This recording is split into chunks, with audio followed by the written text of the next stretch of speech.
I work my way down to her thighs, while at the same time working my magic. My best trick yet. Well, maybe not my best, but the one with the most on the line. More sleight of mouth and less sleight of hand. I peel her panties off with one hand and toss them to the side.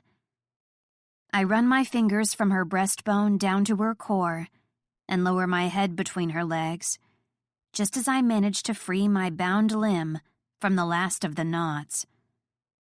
One more kiss before I say before I start traveling up her body.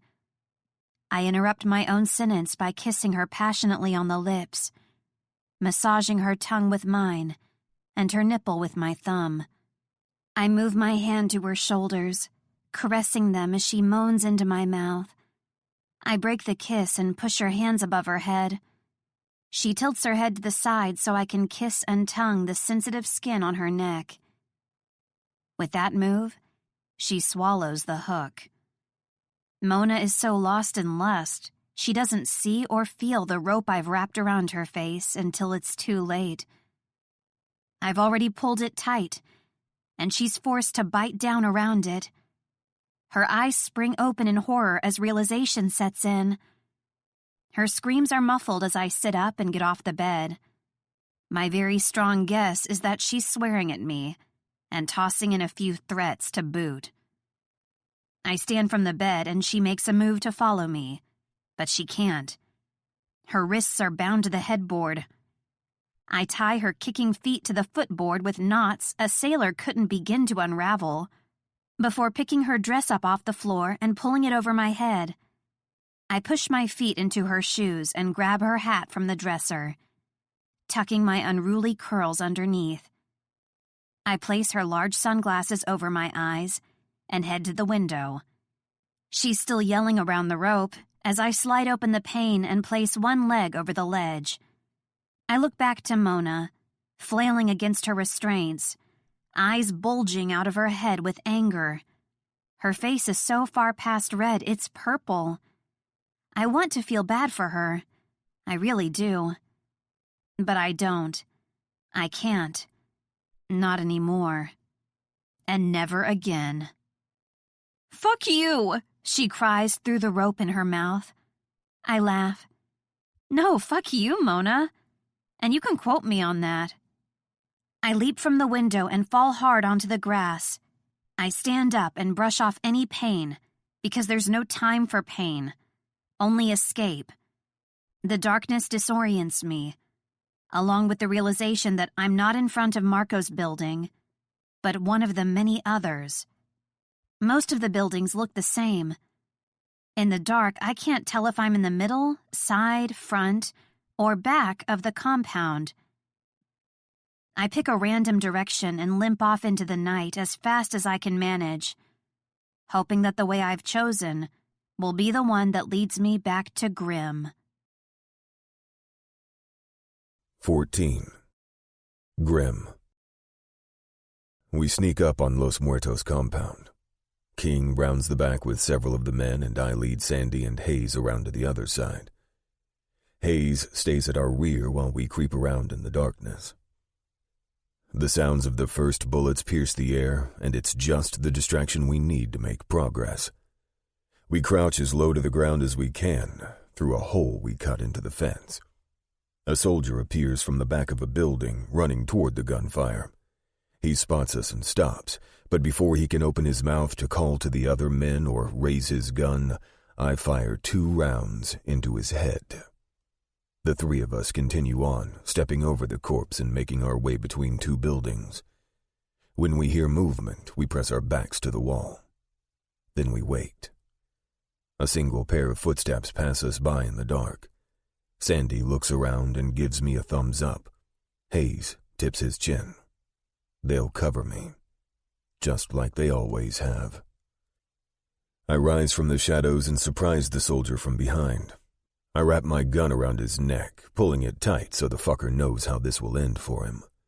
Hayes retrieves the soldier's fallen gun. "Where the fuck is she?" I growl, giving him just enough room between the gun and his throat to draw the breath it takes to answer. "Where is who?" he rasps, struggling in my grip. "The Mona fucking Lisa," Sandy quips. "Who the fuck do you think?" "I'll never fucking tell you," he replies, eyes bulging from his head. "You bedlam bastards can burn in hell." I kick the man to his knees and draw my pistol, pressing my gun against his temple. "Where is she, motherfucker?" He bares his teeth. "Never." There's an unwavering determination in his words, along with something else, something stronger, something I can work with. Fear. "There's nothing you can do to me that Marco won't do worse." I chuckle. "Wanna bet?" Sandy keeps his gun trained on the soldier while I pull my blade and slice off his ear. I hold up his former body part for him to see, then toss it into his lap. He's screaming, pressing his hand to the gushing wound where his ear used to be. His blood is black under the moonlight, spilling between his fingers and down his forearm. "Is that worse than what Marco will do to you?" I ask. "Please don't. No more," he cries. I'm disappointed he's crumbling so quickly. There are so many more of his body parts I'd like to cut off and show him. "Where is she?" He raises a shaky, bloodied finger and points toward the back of the compound. "Center building in the back. The one with the upside-down truck out front. 2nd floor." "See, how was that so hard?" Sandy asks, patting his head like a dog who'd finally learned to sit on command. He takes a step back and tosses me my gun. I pull the trigger without hesitation. The man falls lifelessly to the ground. I crouch over the body and wipe the splattered blood from the side of my face with the back of my hand. Hayes steps into view, scanning the area around us. "You did Marco a favor. That one broke way too easy." The gunshots continue to sound in the distance. We come across body after body laid out in the grass. Thankfully, none of them are ours. We approach the building that might hold my girl. There's a commotion on the other side. A series of close gunshots echoes around us. We stay close to the building. When we get to the front, we see King and our men coming through from the left, taking out soldier after soldier. "Go!" he yells to me as more Los Muertos appear from between buildings. Gunshots ring out from open windows and doors. The grass begins to explode as bullets land at our feet. We race to the front of the building. Soldier after soldier appears from nowhere like we're in one of Sandy's video games. Together, the three of us make a run for it, taking each and every one of them down as we go. Blood rains down on us, coating our faces in the war paint of victory. "I'm coming for you, Trix."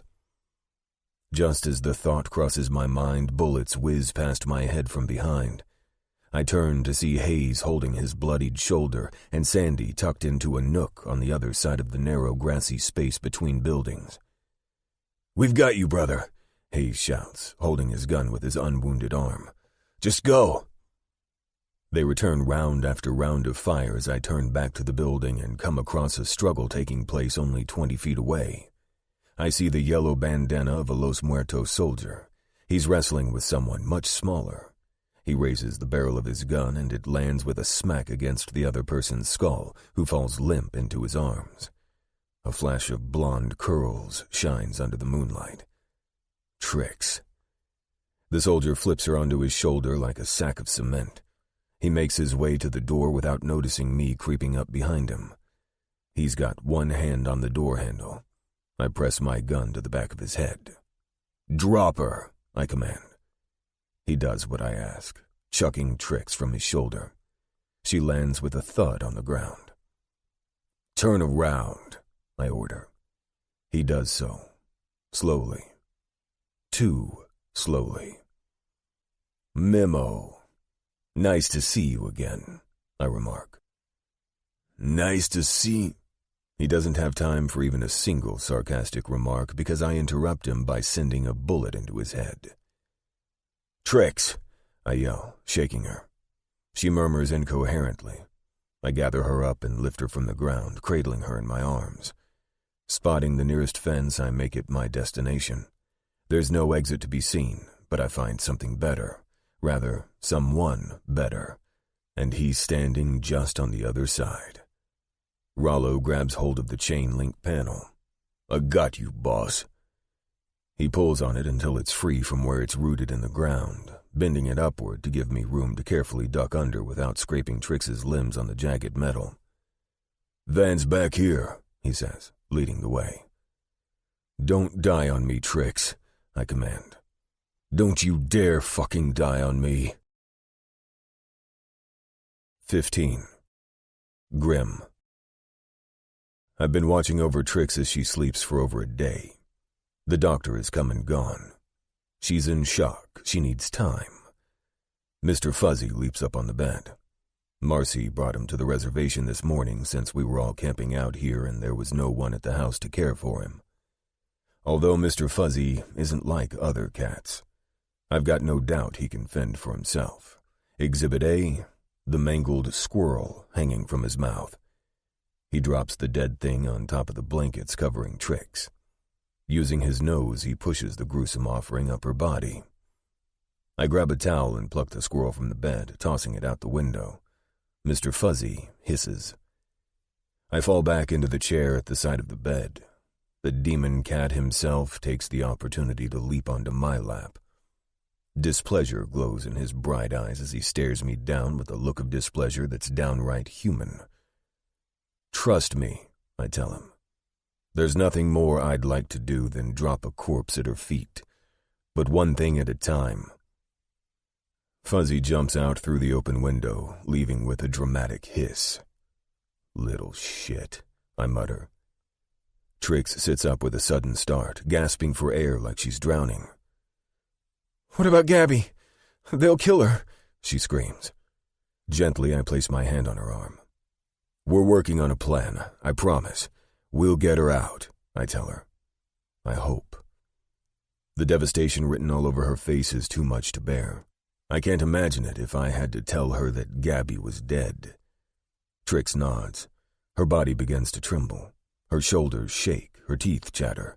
I wrap a blanket around her arms and pull her into me.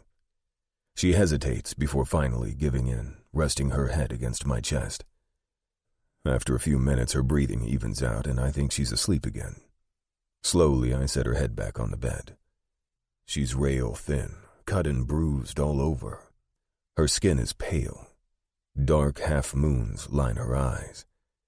The purple and black bruises between her legs make me both want to vomit and spill more blood. Fuck Trix. I'm going to take an extreme amount of pleasure in killing Marco and feeding him his own dick. Is it really you? Am I really safe? She mumbles, pushing herself back to a sitting position. My rage is momentarily on hold when my eyes meet Trix's unfocused gaze. Yes, it's me. You're safe now. Rest. She nods. Okay. Her eyes roll back in her head and she falls to the side like timber in the woods. I catch her in my arms. Trix, I yell, lightly slapping her cheeks. Trix! Nothing. Imogene. Tooraloo-raloo-roll, tooraloo-rally. Tooraloo-raloo-roll, hush now, don't you cry. Tooraloo-raloo-roll, tooraloo-rally. Tooraloo-raloo-roll. The voice softly singing the slow lullaby in my head isn't mine this time. It's deep and smooth like Frank Sinatra. Relaxing in a way I've never felt before. It's that song that usually sparks my consciousness, but this time it does little to rouse me. Instead, I decide to stay here, floating in space, where no one and nothing can hurt me. I hum the song along with the voice and allow myself to drift off into oblivion.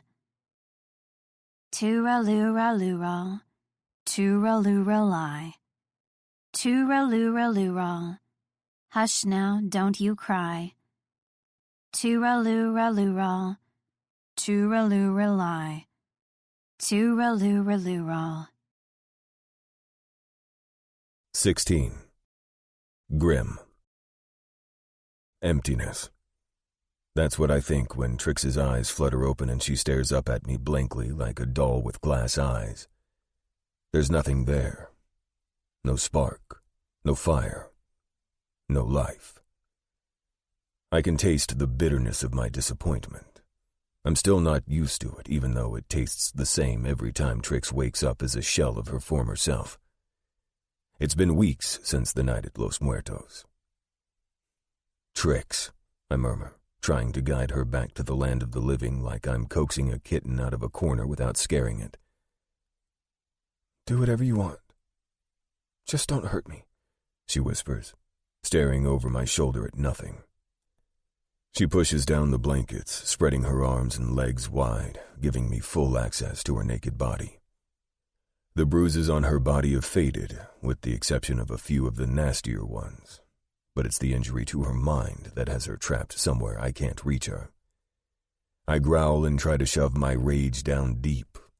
Thoughts of tearing Marco's limbs from his fucking body will have to wait yet another day. My anger won't help me here. Not now. Not while Trix is awake, but still 1,000,000 miles away. "Trix, it's me," I tell her. "It's Grim. I'd never hurt you. You're safe." Her mouth hangs open and her legs spread further apart. I push them back together. "Fuck, what do you need me to do for you? Tell me, Trix, anything and it's yours. Let me help you. What can I do?" I ask. "Do whatever you want," she answers flatly, with no emotion at all. No anger, no happiness, no sadness. No Trix. I toss the covers back over her body and storm out of the room. I grab the bottle of whiskey from above the fridge in the lounge and take 2 long swallows, wiping my lips with the back of my hand as the liquor burns its way through my throat. "Any change?" Marcy asks. She's sitting at the table sipping from a steaming mug. She holds out her hand and I pass her the bottle. She pours in the whiskey until her mug is filled to the brim. "No," I tell her. "Nothing I do seems to work. It's been 2 weeks. The doctor said it's going to take time," Marcy says. Her words are meant to reassure me, but they only frustrate me further.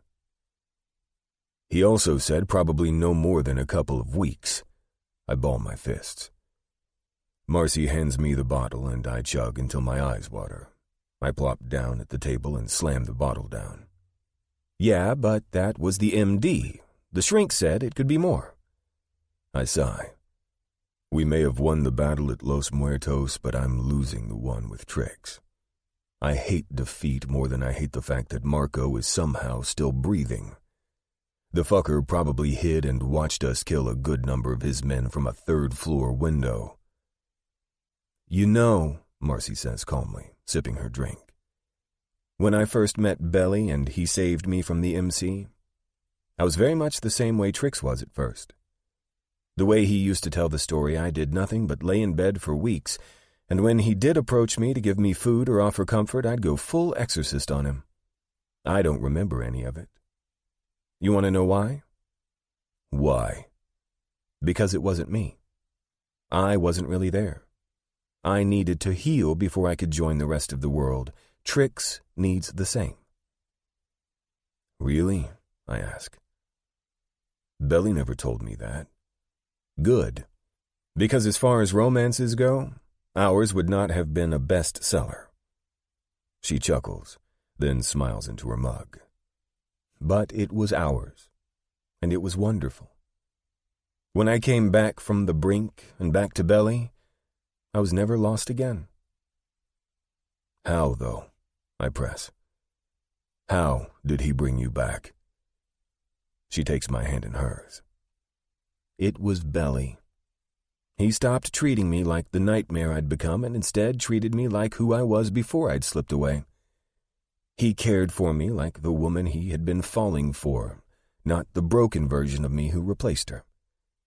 He was himself, angry, demanding, and the most horrible joke-teller who ever lived." She sighs. "By treating me like I was alive, he coaxed me into wanting to live again. I slide the chair out and stand. I'm going back to Trix, and I'm going back now. Thank you. Marcy reaches out and grabs my hand. Just be careful, Grim. The broken don't need to be put back together. They need to be loved for all their pieces. I stand above Trix for over an hour, watching her. The look of nothingness on her perfect face is killing me, hurting me in ways I didn't know I could be hurt. My hurt becomes anger in an instant. Instead of pushing it down, I use the anger to do what Marcy and Belly did. I treat Trix not as the shell I see before me, but as the woman I fell in love with. I grab her head, forcing her to look at me. I'll give you time, Trix. But this isn't over. We aren't the kind of thing that can just be over. You and me, Trix. We don't end. We don't end. It's both a threat and a promise, and neither makes a damn thing better. Trix is exposed yet again, having kicked off the blankets each time I try and cover her up, spreading herself and offering, giving in to the darkness in her head instead of fighting it. I've never believed in fate or anything cosmic, but the way I want, no, the way I need Trix is more than just my body begging to be joined with hers. I'm a man who's recognized himself in a woman. She's my other half, the piece of me that's been missing since the day I was born. She's my humanity. And right now, that humanity is gone, lost somewhere deep inside herself.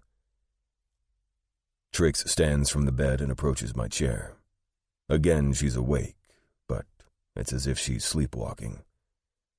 Her eyes still glazed over and unfocused. She drops to her knees before me, blank as a slate, unresponsive, waiting for my command. She's used to being raped, tortured by Marco and who the fuck knows else. I don't know exactly what to do to bring her back to life, but I'm willing to try anything, because I won't give up on her, not now, not ever. I take the back of her head, entwining her hair in my hands. I pull hard, too fucking hard. Her blue-green eyes stay unchanged, but the smallest gasp escapes her mouth. It's not what I was looking for, but it's fucking something. She looks up at me as if I've just hit her sex slave on switch. She opens her mouth and licks her lips. It's robotic and makes my stomach roll. She unzips my fly and frees my cock. With one touch of my flesh to her hand, I'm hard as hell, and for the first time in my life I fucking hate myself for it. She licks along my shaft and deep-throats my cock. I wish I could enjoy her warm mouth wrapped around me, but there's no joy when there's no Trix, and she's not fucking here. Frustrated, I lift her by her arms and toss her onto the bed. It's wrong. It's so fucking wrong. But nothing has fucking worked, and I'm growing more and more desperate as the days pass. I push her panties to the side and enter her roughly in one painful thrust. Both to her, to me, and to my heart. Her head falls to the side once more, her eyes open like she's looking out a window that's not there. I thrust gently the second time, but she still doesn't move. Her tits bounce gently. Her mouth falls open. She's like a goddamn corpse. She doesn't blink, doesn't talk. Frustrated, I growl and thrust harder. Nothing. Then harder and harder still until the top of her head slams against the headboard, but even then she doesn't so much as grimace. Desperate, I lean down and whisper, "Come back to me, EJ. It's me. It's Grim. I'm here. I love you. I fucking love you so much. Tell me something, anything, please, Trix, please. Tell me what you want me to do. How I can help you. I'm dying here without you. She rolls her head back to face me, and my heart lights up with hope that's quickly dimmed. Do whatever you want to do, she repeats the same emotionless line from before. I growl. Fuck this. I lift her hips, slamming into her. Is this what you want? I cry, and it's not a stretch because my eyes are filled with tears. I slam into her harder. Is this what you need to come back to me? I choke down a sob as I continue to fuck her with all of the desperation in my heart. I've never cried before, not once in my entire life, but here I am, connected to the only woman I've ever loved, sobbing while my cock is inside of her. I roll us over so she's on top of me. I plant kisses on her neck, her jaw, her lips while I thrust up into her so rough there's no way she can't feel it. Feel me. I need you, baby. You're my other half. I'm nothing without you. I'm yours. Please come back to me, please. I beg through a strangled cry and gritted teeth. My cock is as hard as ever, but I'm not feeling shit. This doesn't feel good. This feels like fucking torture. I'm just about to give up when Trix's pussy squeezes around me. I don't dare move. My mouth is pressing against her cheek. A stream of wetness meets my lips. I look slowly up to find Trix eyeing me curiously. Her eyes are watery yet focused. Blue-green replacing all the black. Grim? It's you. Her lips turn upward in a slow smile. Relief and sensation pour through me like cold water after having been thirsty for so long. Trix then lifts herself up of her own accord and drops herself back down onto my cock. It's the best fucking feeling in the world. I grab her face in my hands. Trix. You're fucking here, I whisper in awe, wiping her tear stain away with my thumb. I'm here with you, she says, biting her lip. She raises herself up and drops herself back down again. I groan. Is this a dream? Is it heaven? I don't take my eyes off hers, not willing to lose this moment, to lose her. It's not a dream, and you're not dead. But it is fucking heaven. Trix speeds up her pace, rocking and grinding her hips onto my cock until she's so tight around me I see stars. Her hands grip the back of my neck, nails biting into my skin. It hurts, but she could skin me alive right now and I wouldn't fucking care. My Trix is back. 17. Imogene. The next several days are spent with Grim and his family at the reservation, where I get to know Marcy, Sandy, and Hayes. I'm jumpy and skittish, but thankful to be alive. Marcy is a spitfire who likes to play cards and enjoys a splash of whiskey in her coffee. We spend a lot of afternoons together. She patiently teaches me how to play poker while lamenting on some of her favorite memories of Belly. Hayes is a handyman and a tinkerer who spends most of his time fixing things and arguing with Sandy. He shows me how to run video wires and introduces me to the complicated security system in the back room of the casino. Sandy is a goofball who can name all of the past presidents and every element on the periodic table. We play a game called Stump Sandy, where I Google a topic and quiz him on it. He always knows the answers. He also introduces me to Night Fury, his video game of choice. To my surprise, I'm actually pretty good at it and almost beat him. Twice. The air around Grim is lighter when he's with his family. He's comfortable, relaxed. Well, as relaxed as he's capable of being. We don't talk much about what happened to me at Los Muertos, but that's mostly on me. Nightmares wake me most nights, but they aren't dreams at all. They're replays of men laughing as they take turns toying with my body and my pain. Grim and I haven't had sex again since I regained consciousness in his arms, with his body inside of mine. He feels guilty for what he did to bring me back to the land of the living. He's told me as much. I understand why he feels this way, but if the roles were reversed, there's nothing I wouldn't do to save Grim. Nothing. What helps is that no one in the family is treating me like a withering flower. They aren't walking on eggshells. We are all just existing together, just as we are. Each day I feel stronger both mentally and physically. I'm less likely to scream when Mr. Fuzzy jumps at me from one of his many hiding spots, offering me yet another dead thing. I learn more about Grim, too. He's a reader, mostly sci-fi and Western-themed fiction.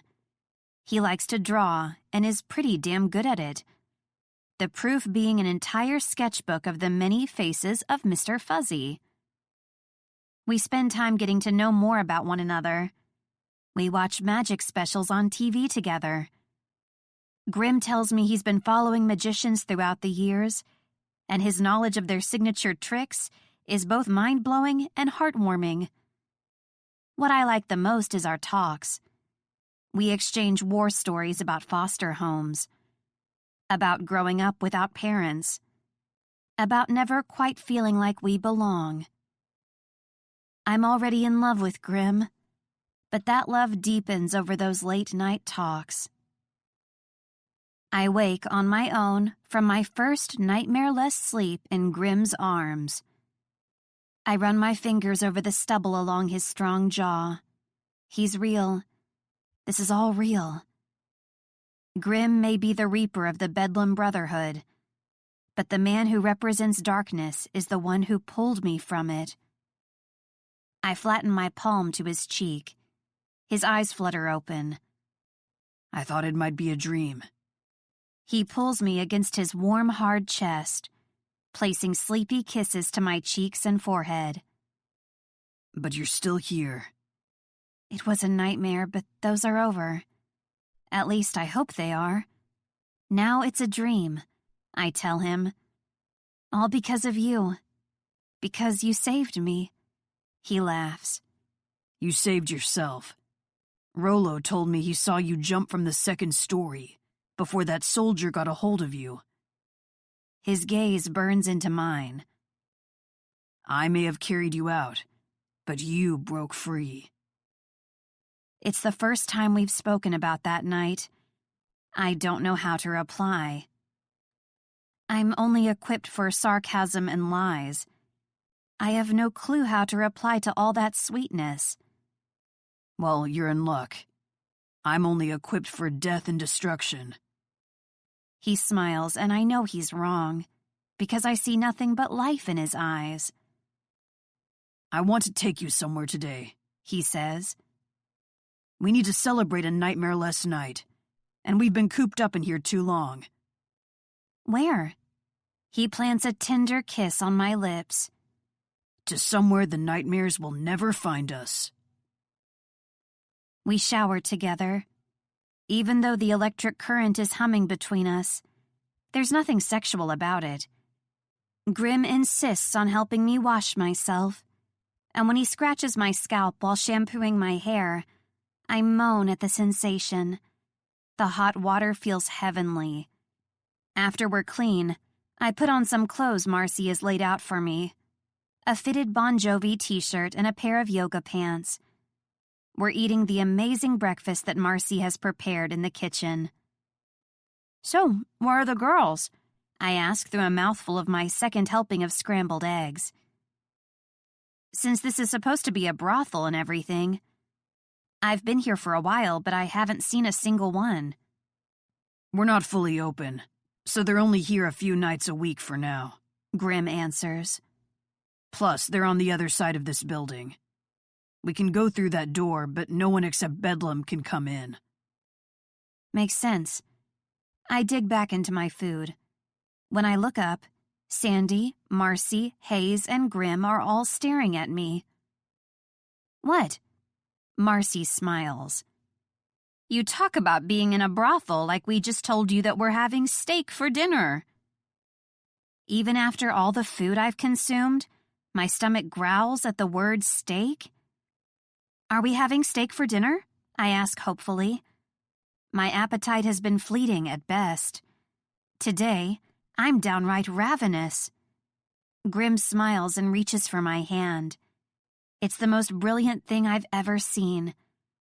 My stomach is momentarily forgotten because my heart is now the organ that feels so full it could burst. Yes, we'll have steak. It was Belly's favorite. I'm glad you're so accepting about the brothel business. I knew I liked you, Marcy says. I pry my eyes from Grim's and look up at her kind face. It's not for your ability to play cards. You're shit at it. Hey, I'm still learning. Poker isn't a simple game. And I like you too. Besides, who am I to judge what others do? If it's their own free will, more power to them. I shrug. Well, I'll be damned, Sandy says. You got a sister? I flinch as the word pierces my heart. Dropping my fork, it clambers to the plate. The room goes silent. Shit, Sandy says. I forgot. I shake my head. It's okay. I look to Grim. Any word on Gabby yet? No, he says, and my heart sinks further into my stomach. I push my plate away. My appetite now gone. But we will. I promise, Grim says, pulling me up from the chair. We're going out for a while. Don't go off the reservation, Marcy warns. I know. We won't, Grim assures her. We'll be back soon. Any luck with Callum? Marcy shakes her head. Not yet, but I've reached out to some mutual friends. Albie says Callum has been off the grid for a while. But if he hears from him, he'll put us in touch. Call me if you have any word. On Gabby or Callum. I've never been this far inside the reservation. I've never even realized there was more here than the casino. But there is more. A lot more. An entire town unscathed and unmarked by the violence and bloodshed taking place just beyond the gates. There is no graffiti on the buildings. No bloodstains on the roads. A group of children play and laugh in the middle of the street as they kick around a soccer ball. But the thing that astonishes me most, the thing that takes hold of my heart and won't let go, is that no one here looks afraid. It's okay. You're safe here, Grim says. Marco wouldn't dare come here. And even if he tried, my men are guarding the perimeter of the entire reservation. I nod as if I understand, as if I know what safe means. There's someone I want you to meet, Grim says, tugging me into a small but modern office building. A secretary sits behind a large, shiny white desk, wearing slacks and a neatly pressed blouse. She greets us with a smile. He's expecting you. Go right on back. Grim nods his thanks and tugs me through a series of cubicles and offices. The interior of the office surprises me. There's a large copy machine, lots of windows, bright lighting. It's like an office from a movie about Wall Street. Surprised? Grim asks. We stop in front of an open office door. I don't know. It's not very... I search for the word. Traditional. Tradition is a point of contention here on the reservation. A tall, pale-faced, wrinkled man with white blonde hair tied in 2 braids answers. He stands from behind a big oak desk and buttons his suit jacket. The casino provides a life for my people, but money and traditions don't exactly go hand in hand. He extends his hand to me. I'm Chief David. You can call me Chief David, he says with a burly laugh and a strong southern accent. I take his hand in mine, feeling embarrassed. He shakes it firmly. I'm Imogene Parrish. It's nice to meet you. And I'm sorry. I didn't mean to imply. Chief David waves me off as he slaps Grim on the back in greeting. Don't worry about it, Imogene Parrish. We may be losing some of our traditions out here, but I like to focus on the positive. Before the casino, there was nothing around these parts but poverty, as far as the eye can see. The walls around this land concealed nothing more than a ghetto. It resembled a third-world country more than it did a city located right here in the good old US of A. Now the casino provides more than $11,000 a month to each tribe member, including the children. And that's after taxes.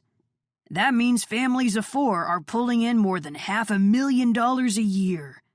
And with the success of the casino, that number is expected to keep growing. Wow, I whisper. And 11,000 is just the minimum, the chief continues. The higher rank you are in the tribe, the more money you are entitled to.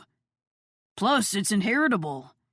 So if a tribe member dies, the money gets passed on to his next of kin.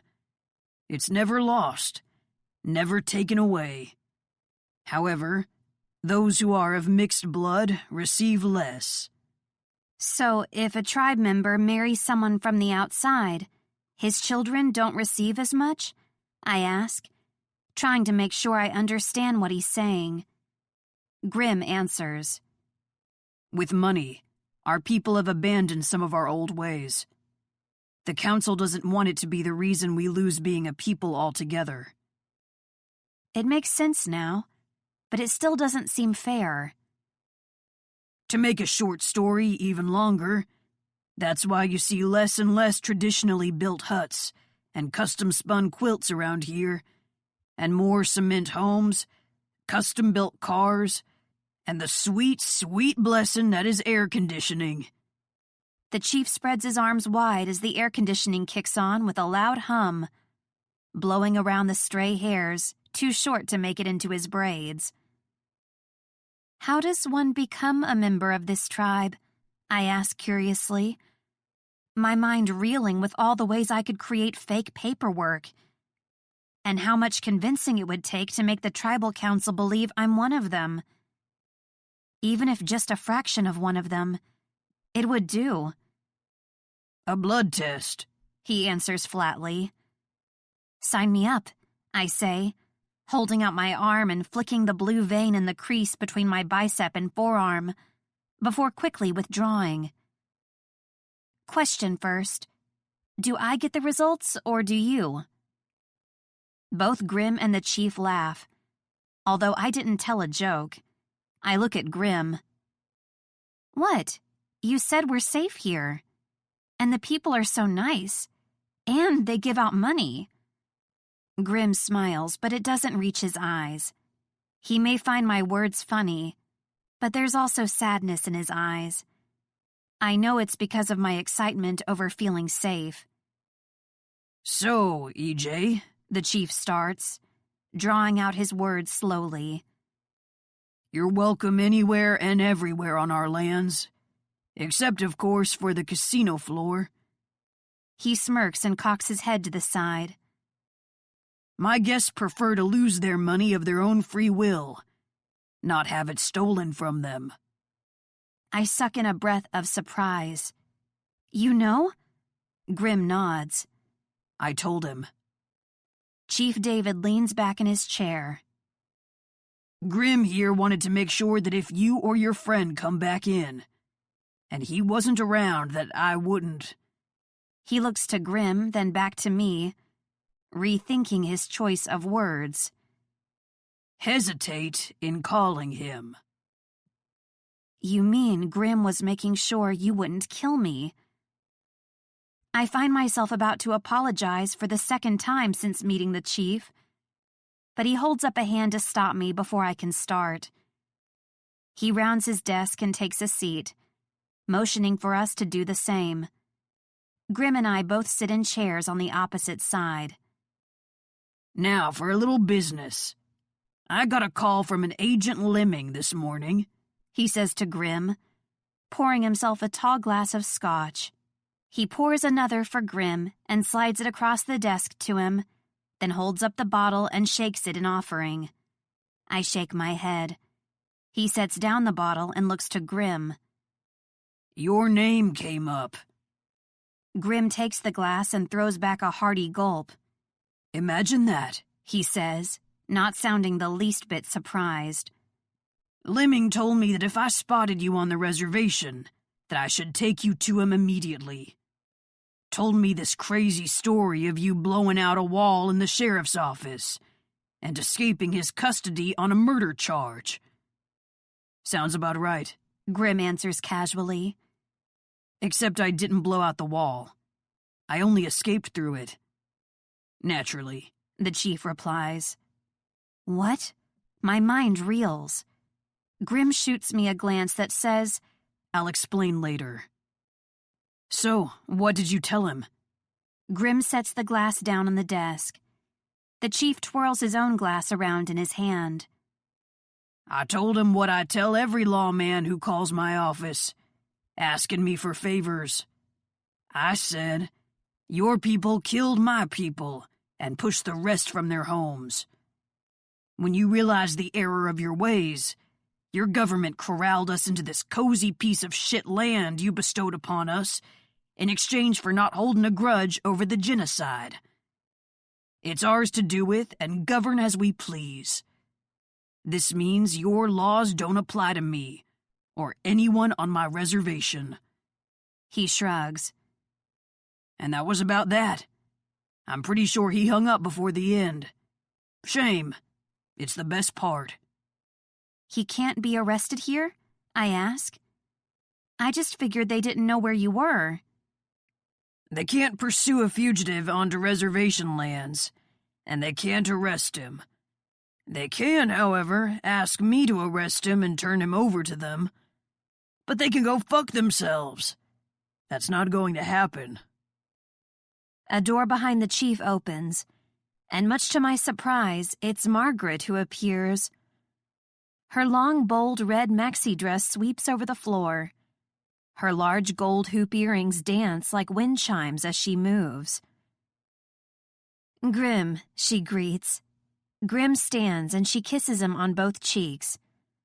Margaret, he replies before taking his seat again. You remember Imogene? I do, Margaret says before leaning down to kiss me, the same way she did Grim. I'm glad to see that you're still alive and kicking. I never got a chance to thank you for... I did nothing. You remember that, she says with a smile. Her beautiful English accent sounds like a spoken song. She kisses the chief square on the lips, then perches at the edge of his desk. When he goes to take a sip of his drink, Margaret snatches it from his hands and swallows down the remainder of its contents. He rolls his eyes.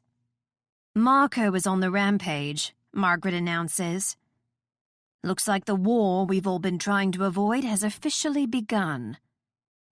I think that's my fault, I say. But the second the words leave my mouth, I realize I don't believe them anymore. The guilt that always comes when I think of my role in starting a war between Los Muertos and Bedlam is nowhere to be found. Because it's not your fault. Margaret shakes her head. This has been coming a long time. Marco wants to take down Bedlam. She looks to Grim. And I don't think it's just because he's obsessed with Blondie over here. He's gone through too much trouble for it to just be about her.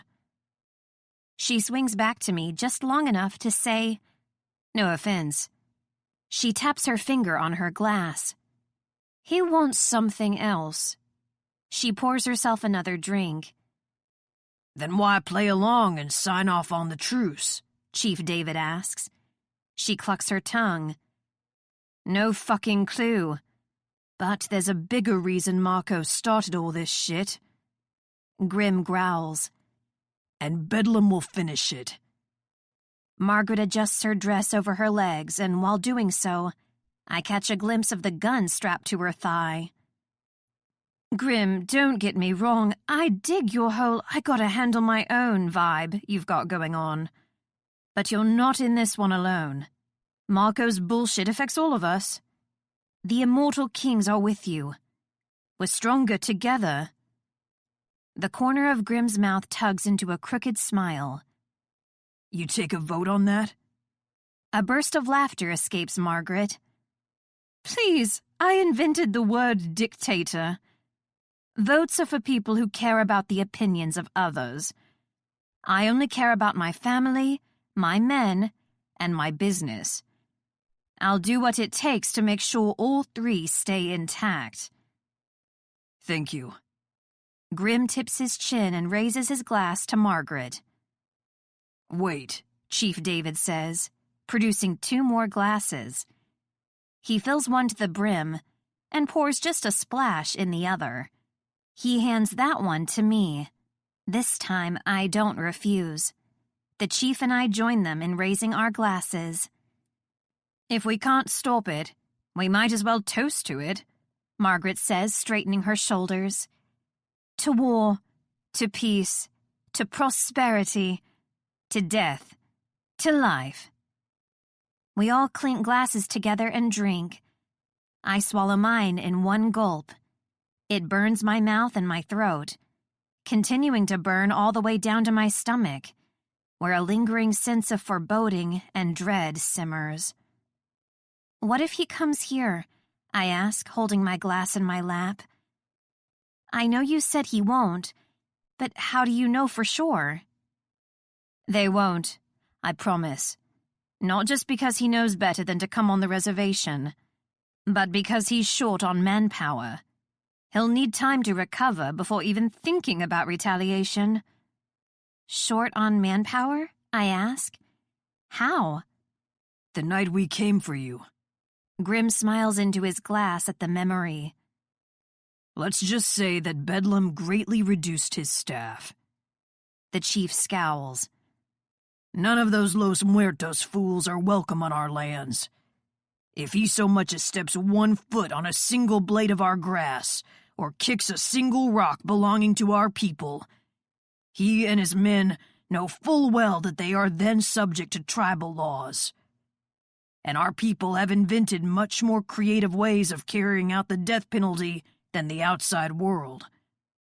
Plus, we don't have that pesky trial by jury thing to stand between them and their imminent demise. They'd be more than stupid to try and come here, unless they want to die a slow, torturous death. I can think of at least a dozen fun ways right off the top of my head. He leans back in his chair, pondering. By way of fire ants over the course of several days. Neck deep in a snake pit, perhaps. Or maybe by organ donation, while he's still very much alive. That is creative, I agree. Both disgusted at the thought of the acts themselves, and thrilled at the thought of Marco being subjected to them. But he deserves worse. Agreed. Both the chief and Margaret say in unison. Grim's posture stiffens. I'm curious as to what particular reason the chief has to hate Marco. But from his deep, breathy sigh, and the sadness clouding his eyes, I decide it's best not to ask. Margaret sees the curiosity written all over my face. The chief and Marco's old man had a falling out years ago, she explains, covering his hand with her own.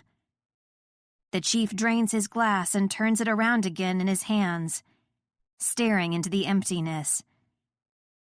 Only if you call killing my woman and kid A falling out. 18. Imogene. We leave Chief David's office with a promise to meet him and some of the other tribal council members for a cleansing ritual, where he'll call on his ancestors to watch over us and guide us from harm. You agreed really quickly to the ritual, I say. Do you believe in that kind of stuff? Rituals, spirits? Grim picks at a blade of grass. No, but in the tribe, it's a sign of disrespect to decline a ritual offer, especially one offered by a council member. What did Chief David mean back there? About his family, his woman and kid? I ask Grim as he leads me through a vast field full of purple flowers. The chief had an affair with Fernando's old lady. Marco and Gabby's mother? I ask, scrunching my nose. Grim shakes his head. She was Gabby's mom, but not Marco's. Anyway, the chief and Camilla met and had an affair. She got pregnant. When Fernando found out the kid she was carrying wasn't his, she tried to flee, but Fernando caught up to her. He trails off. The chief never heard from her again. I guess the apple doesn't fall far from the tree. It isn't a quote, but it's an expression, and it sure as hell fits. I say, I don't think Gabby knows this story. I step over a log. I've never heard anyone at the compound talk much about her father. Nothing serious, anyway. But then again, I stayed away from any hushed conversations or whispered words. I figured the less I knew, the less of a liability I was. My smart girl. Grim beams with pride that shoots straight into my chest. He squeezes my hand, sending a bolt of electricity through my arm. My entire body comes alive with the delicious hum of our connection as we continue to walk through beautiful green fields of tall grass. Besides, why would Gabby know? Fernando was put away not long after Camilla's death for a series of other shit that had nothing to do with him killing her. I assume that's how she ended up in foster care with you. He's dead now, right? He died in prison? I ask, recalling what Leo told Gabby and me the first day we were brought to the compound. Yeah, he is. One thing is for sure. I hate Marco's father almost as much as I hate Marco. Fernando never once tried to contact Gabby throughout the years. And to top it all off, he'd killed her mother for the simple fact that she was trying to escape the hell of living among Los Muertos. Grim and I sit in the grass on a small hill overlooking a vast lake, surrounded by acres of nothing but tall grass, and the occasional wandering cow or goat. I take a deep breath and let it all out in a long exhale. Grim, there are things I need to tell you. I know, he says. But nothing you can tell me will change anything between us. You've got to know that. He takes my hand firmly in his. Our connection puts me at ease, but only slightly. You've got to know that. I nod and feel my chest tighten. I do know that he means what he says, but people can't help how they feel, or prevent things from changing just because they will them not to. We sit in silence for a few moments while I gather my courage. Grim doesn't pry or rush me. He sits patiently, softly stroking my back with his fingertips. I start before stopping again to close my eyes and take a deep breath. After a few seconds, I try again. After Marco took me back to the compound, he hurt me, raped me. Grim's fingers stop the mindless circling on my back. He stiffens. I was tied in this dark room, and all I thought about was saving Gabby and you before Marco could hurt either of you. Tears prick my eyes. It's okay. Grim soothes, pulling me into the crook of his arm, setting his chin on top of my head. When I speak again, I keep my eyes on the lake and pretend it's the water to whom I'm telling my story. There was a girl there, helping Marco torture me. I heard them talking about the real reason I was there, but I never heard them actually say what that reason was. You know what one of the worst parts of being there was? Almost worse than what Marco did to me? Was when I found out the girl was Gabby's sister, Mona. Someone I'd grown up with. Trusted. Mona, Grim repeats. that must have been who I saw. She was feeding me false info, telling me you were okay when you weren't. She looks a lot like Gabby, right? A little. Although now that I know what she's become, she's practically unrecognizable. I nuzzle further into Grim's body.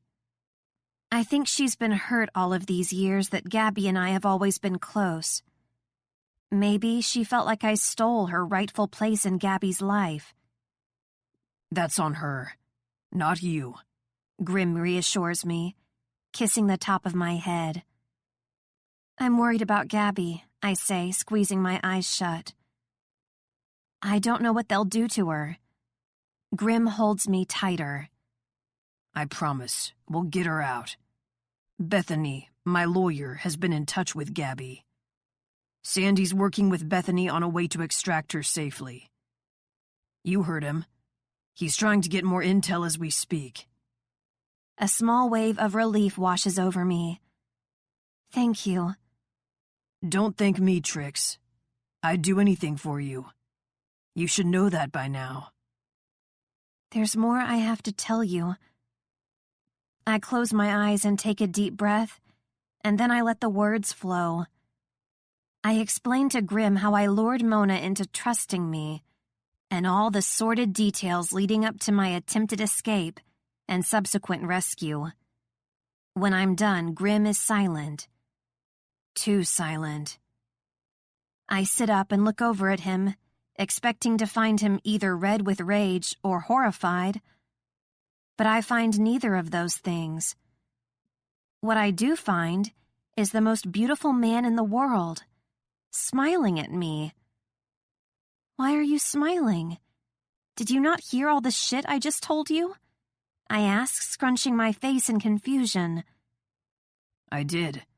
I heard every single fucking word, he says, holding my face in his hands and staring deep into my eyes. Do you know what else I heard? I shake my head, which he's still holding. He leans in closer. Between those words, I heard how brave my girl was, how strong, how she faced death and gave it the fucking finger, how she could have folded but chose to fight instead, how she passed a lie detector test out of sheer fucking determination and out of this world's skill, how she convinced one of the people holding her captive that she was interested in her, and not only that, was so believable she was able to not only free herself, but tie the bitch up before she even figured out what was happening. He stares pride straight into my eyes until I begin to feel it too. Trix, I'm in awe of you. You're amazing. You're fucking magic. Grim leans in and kisses me hard. He assaults my mouth with all of the passion and pride that he's feeling. My entire body feels the kiss. My heart feels this kiss. The current between us does more than hum. It strikes all around us with the force of 1,000 lightning bolts. I need you, I say around his mouth. But Grim knows this. His hands skate up my leg and my inner thigh until his fingers disappear under my shorts. I come alive under his touch. When his fingers reach the wetness between my legs, he groans. It's as if I'm floating, tethered to the ground only by Grim. Although he's wrong. I'm not magic. He is. This thing between us, that's the real magic. And it's no fucking trick. 19. Imogene. When this is all over and you come back to me, I'm going to make all this right again. I promise, Grim says, while his fingers stroke my wet slit, sending bursts of need prickling at my skin and hardening my nipples.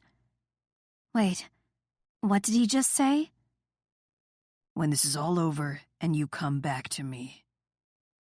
I freeze, then push his hand away and stand, glaring down at him with my hands on my hips. What does that mean? Tapping my foot on the ground. When I come back to you? Where exactly am I going? Grim blows out a breath and runs his hands through his hair. You don't really expect me to keep you here while all this shit's going down? While the task force, the Irish, and all of Los Muertos are out for blood. It's not fucking safe. I huff. I've never been safe in my entire life. Nothing's changed except you wanting to send me away. Oh no? I'll tell you what's changed. Grim furrows his brow. His forehead creases where it was smooth just a moment before.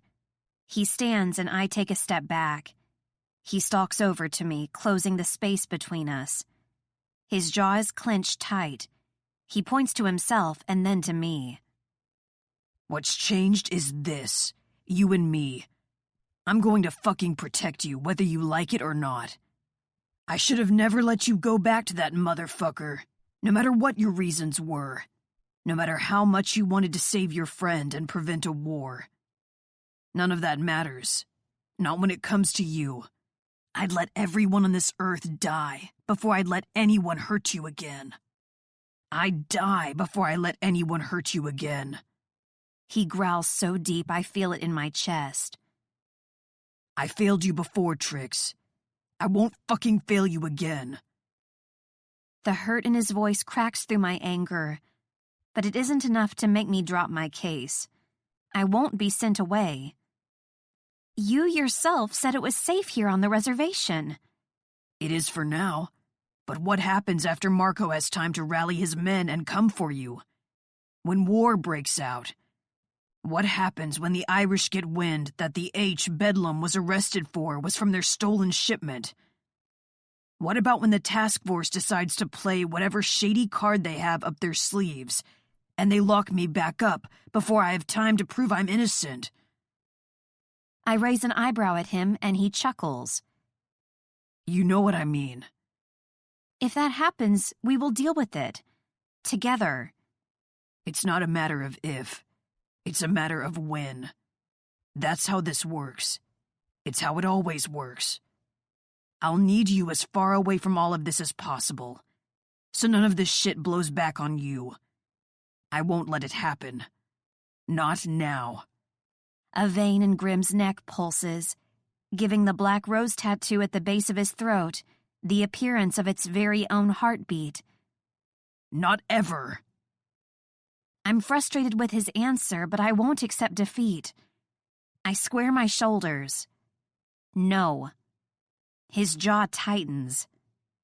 No?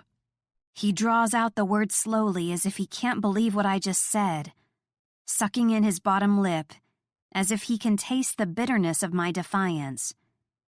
Grim, for so long, I've had to rely on my instincts. On myself, I explain. It's been Gabby and me against the world since we were kids. Without her, I can't be alone anymore. I just can't. I meet his angry gaze. I won't. You won't, he repeats, cocking his head to the side. I steel my nerves and continue. Don't you see? I'd rather be unsafe with you than safe without you. Grim's response is unapologetic. You won't be alone. I'm sending Marcy with you. It's not the same, I scream, shoving against his chest. You don't understand. Stop telling me that I don't understand. He grabs my wrists. You're the one who's not fucking understanding. You're not alone, Trix. Not anymore. And you'll never be alone again. You have Bedlam behind you. You have me. You'll always have me. He lowers his voice. We can make future decisions together. I raise my chin. But not this one? But not this one, he repeats. I begin to walk away, only to have Grim pull me back. Let me go. I yank on my wrists, but he doesn't release me. No, he growls. I'm not letting you go. Just because I'm sending you away doesn't mean I'm letting you go then either. Then what does it mean? I ask. My pulse races under his grip. It means that I would rather fucking die than let anyone hurt you ever again. The fight in me falters when I realize the real reason for Grim wanting to send me away. It isn't just because he wants to keep me safe. If you think that sending me off to God only knows where will absolve you of whatever misplaced guilt you feel over what happened to me, you're wrong. I made the choice to go back to Los Muertos. I don't regret it. It was the right choice, and I'd do it again. If anyone is to blame here, it's me. I shove against him like I'm trying to push the words into his skin and make him understand. Grim releases me. But I allowed it, he roars with his chin tipped, screaming at the sky. Or himself. You allowed it? I cross my arms over my chest, trying to hold in the anger coursing within my body. His gaze dips to my breasts, now prominently pushed up on display. An awareness prickles at my skin, but the need to make him understand outweighs everything else. I may have lived under another person's rules, but I've always made my own decisions. Even if they were the wrong ones, they were still mine to make. And right here, right now, I'm telling you. I poke my finger into his chest. I'm staying. We're both breathing heavy and hard. There's so much on the line, so much between us. Fear, love, anger, and more. So much more. It floats through the air between us, licking at my skin, causing my throat to go dry, my nipples to harden, and my thighs to tremble. Lust. Pure, unbridled, animalistic. Grim's eyes darken. I need to put some space between us. I take a few steps back. A slow smile tugs at the corners of Grim's mouth. Devilish determination burns in his gaze. He lunges for me. Fast.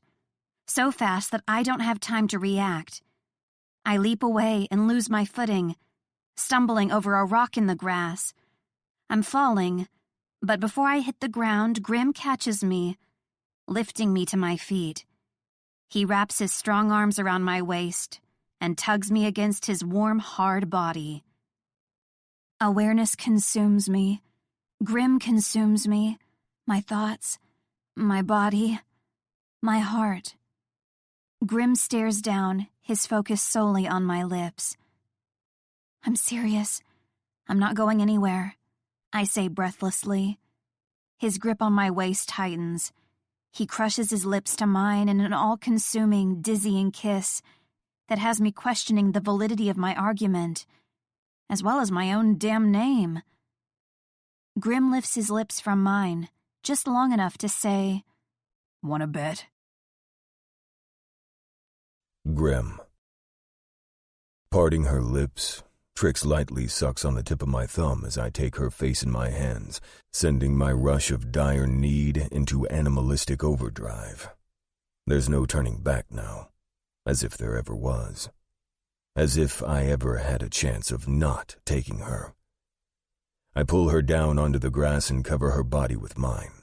I ravage her lips with my mouth, our tongues tangling together. We growl into the kiss like starved animals fighting over scraps. But that's what we are. Starved. For each other. For this. For the connection that never fails to simmer when we're close, pulling us together like an imaginary tether until we can't help but to give in. We never stood a chance against fate.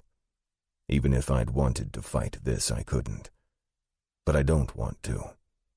All I want is Trix. To feel her against me, to be inside her, to feel her heart beat wildly out of control while she screams my name. We attack each other's clothes until they're in a pile next to us on the ground. Trix looks me over, drinking in my body. She gazes up at me with lust-filled, hooded eyes. It sends a jolt of anticipation straight to my cock. Her long lashes flutter as she gasps at the sensation of my bare skin against hers. Her tits feel like perfection in my hands, against my tongue. I can feel her heart racing in her chest, although we're so close it could be mine because the fucker is pounding against my ribcage like the hooves of 100 racing horses. Her lips part as she arches her back, raising her hips, needing more. Heat from her wet pussy grazes the tip of my cock. I let out a strangled groan. I travel lower and lower down her body. Trix. Fuck. I can't believe she's here with me right now. That she's back with me. I can't fucking breathe. I'm not sure I want to either. If I so much as inhale, this might all go away, just another dream that I'll wake from with my cock in my hand. This isn't just lust, it's more than that. Desire amplified by 1,000 along with some other shit I'm not familiar with, but am assaulted by with every thought, every touch. She's everywhere. In my cock, in my fucking chest. It's all too much and yet not nearly fucking enough. Not by a long shot. I don't just want her. I need her. I need us. The thought is fucking terrifying. I've never needed anyone but myself, but then again, that's a lie I've been telling myself for years. I've always needed her. She's the blood in my veins, the air in my lungs, my reason for having fucking reasons. She looks beyond what I'm capable of and sees something in me I can't see in myself. She makes me feel human. More than a reaper. A murderer. A man who doesn't feel and doesn't want to.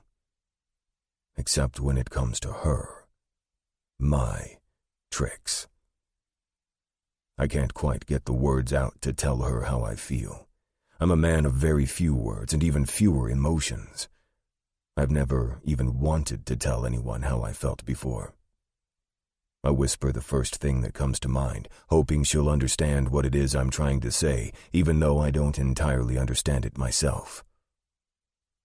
You are me. Trix inhales sharply, nails digging into my back. She nods against my shoulder. I know, she whispers, as if she truly understands what I'm trying to tell her. It doesn't surprise me. She's the only person who has ever understood me. My chest tightens. My cock swells and throbs painfully, growing thicker and harder as the seconds tick by that I'm not inside of her. Trix moans against my skin, and it's getting harder and harder to maintain any kind of fucking control. It's not like I ever had any, but I'm trying, for her sake. She's already been through so much, too much. I brought her back to me with my body. I could break her with it too. You want to break her, the devil within me whispers. Grim, she begs, arching her back again. Her voice is lower than I've ever heard it before, filled with need and lust in a way that makes me salivate to devour her. Fuck control. I hiss and reach around her, pulling her up by her lower back so her hips are in line with mine. I can see her now. All of her. Wet and glistening for me. I groan and take hold of my shaft, rubbing it through her slick pussy lips. She whimpers. I can feel her pussy tighten in response. My eager cock jumps at the sensation. In no way is she even trying to be sexy. She just is. It only makes me want her more. Trix is all innocence and attitude, both fearless and terrified. Rebellion, with a side of caution. I'm not worthy of her, of this dangerous, life-altering thing between us. Never will be. It doesn't matter. Worthy or not, I'm fucking taking her. Consequences be damned. Trix is mine. She always has been. I crush my lips to hers and push my cock inside of her with one hard, rough thrust. Always will be. Imogene. The earth shifts beneath me. I'm 1,000,000 miles away, yet I've never felt more present in my life. Grim does this to me, always has. Makes me feel like I'm everywhere at once, but never far from him. I want his hands on me forever. Just like this. I want to smell him. Us. Together. For as long as I live.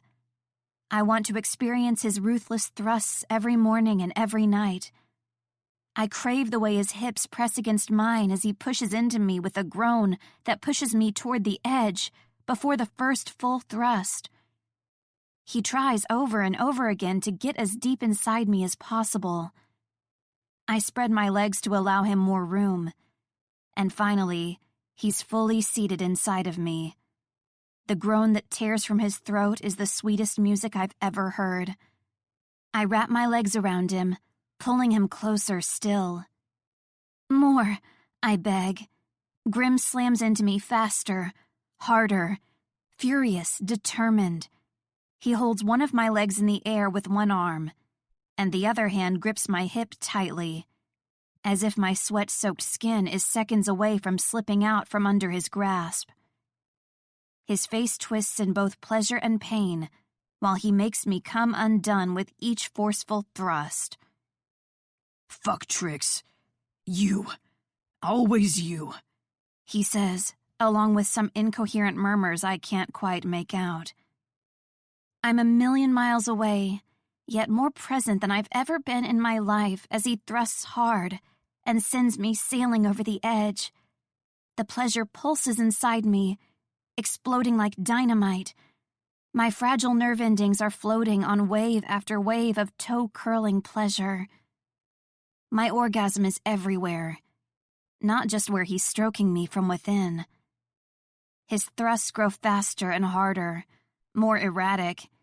He's looking deep into my eyes as my name tears from his corded throat on a strangled cry that has me involuntarily squeezing him with my tight heat as he comes and comes, until I'm sure I'm so full of him I could burst.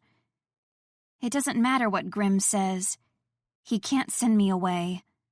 I won't let him. I'm not going anywhere.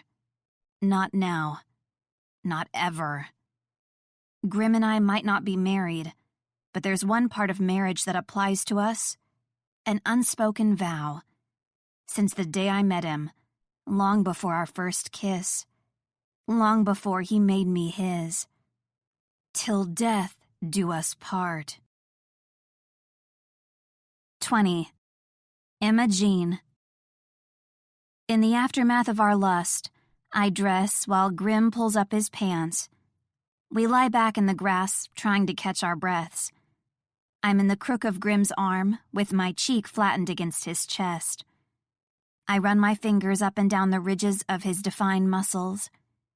He's watching me as I move on to trace every tattoo on his torso. I've never gotten a good look at all of these before. Tell me about them, I ask. What do they all mean? You don't know? He asks, as if the answer is obvious. He takes my hand and guides my fingers to his neck. This one is self-explanatory, he says of the black rose tattoo at the base of his throat. Bedlam. He nods and guides my hand further down, stopping at a pair of ears poking out from behind what looks like the eye of a child on the right side of his chest. The cat ears are for Mr. Fuzzy, of course. I smile. Naturally. Grim continues. The eye, well, it's not exact. And the blue-green color has faded over time. But the artist only had the description of my memory to go off. He did the best he could.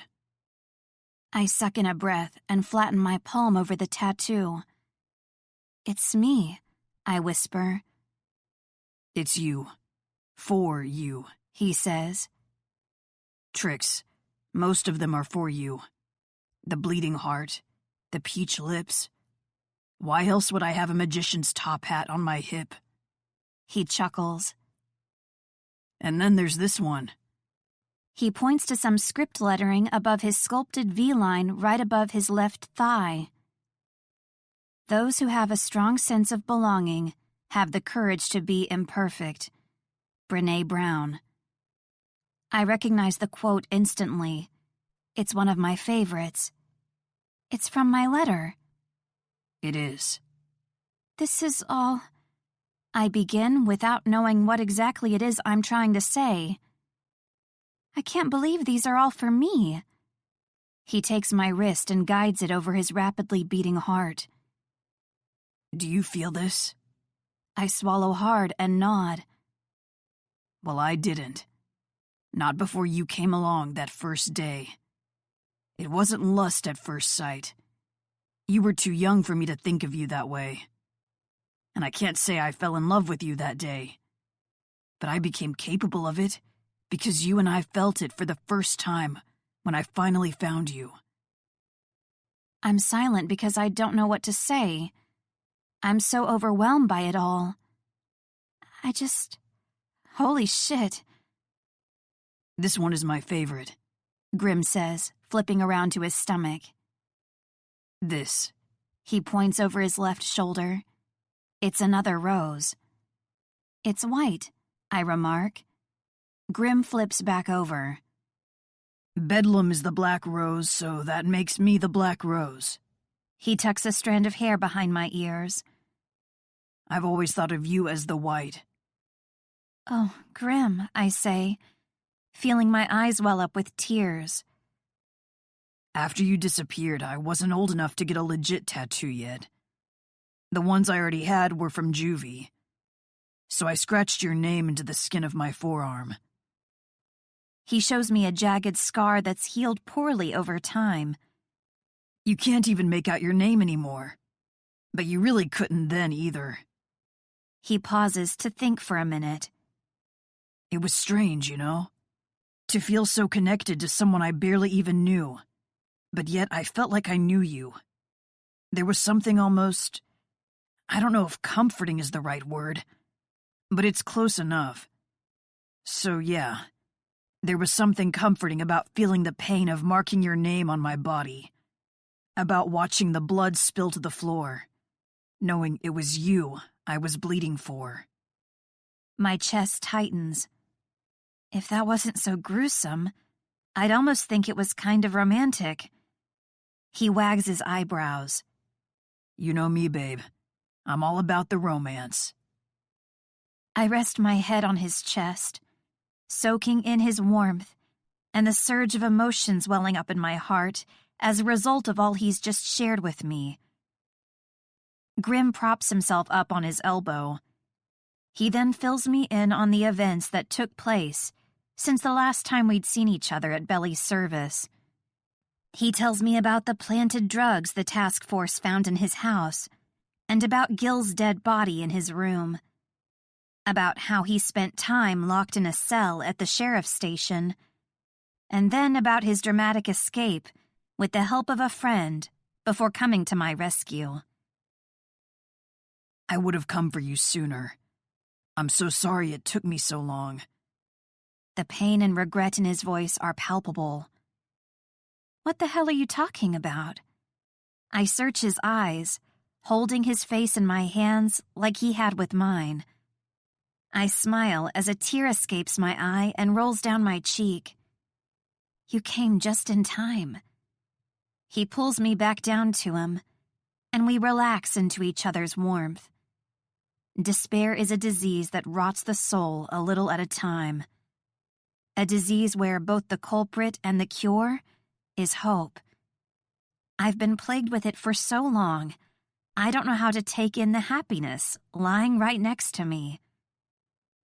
I'm not sure I really know how to even be happy anymore.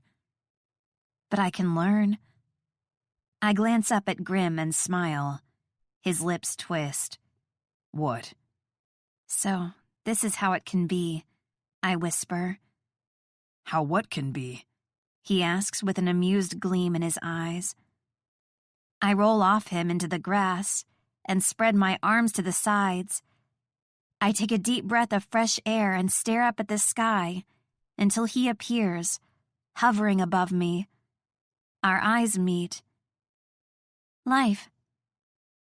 Something falls from the sky and lands on Grim's back. We both leap to our feet and look around, but there's no one in sight. At first, I think it's a soccer ball that landed on us. When Grim kneels down in the grass and stands back up with it in his arms, I realize how wrong I am. It's striped and furry and very, very dead. Grim looks down like he can't believe what he's holding. He takes a step toward me, and it's not a what he's holding at all, but a who. The dead cat in Grim's arms is not just any cat. It's Mr. Fuzzy. There's an open piece of paper stapled to his tiny body. Blood is smeared across the crude, colored pencil drawing of a skull, wearing a yellow bandana over the lower half of his face. There's a message at the bottom. It's only 2 words, but the short length doesn't make the message any less powerful. Gabby's next.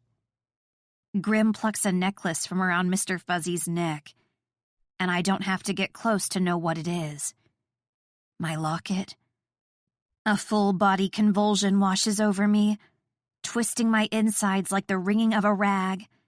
I clutch my midsection and lurch to the side, heaving into the grass until my stomach is empty, and my heart is full of dread. 21. Emma Jean. Marcy brings me a shoebox. Will this work?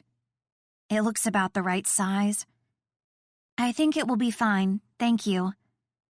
I take it from her and set Mr. Fuzzy inside his makeshift coffin. Sponsored by Nike. I close the lid and grab a marker. The outside of the box becomes more like a message board to Mr. Fuzzy, as I decorate it with quotes. All I can remember about love and loss, and even a few about cats. A cat is a lion in his own lair. Indian proverb.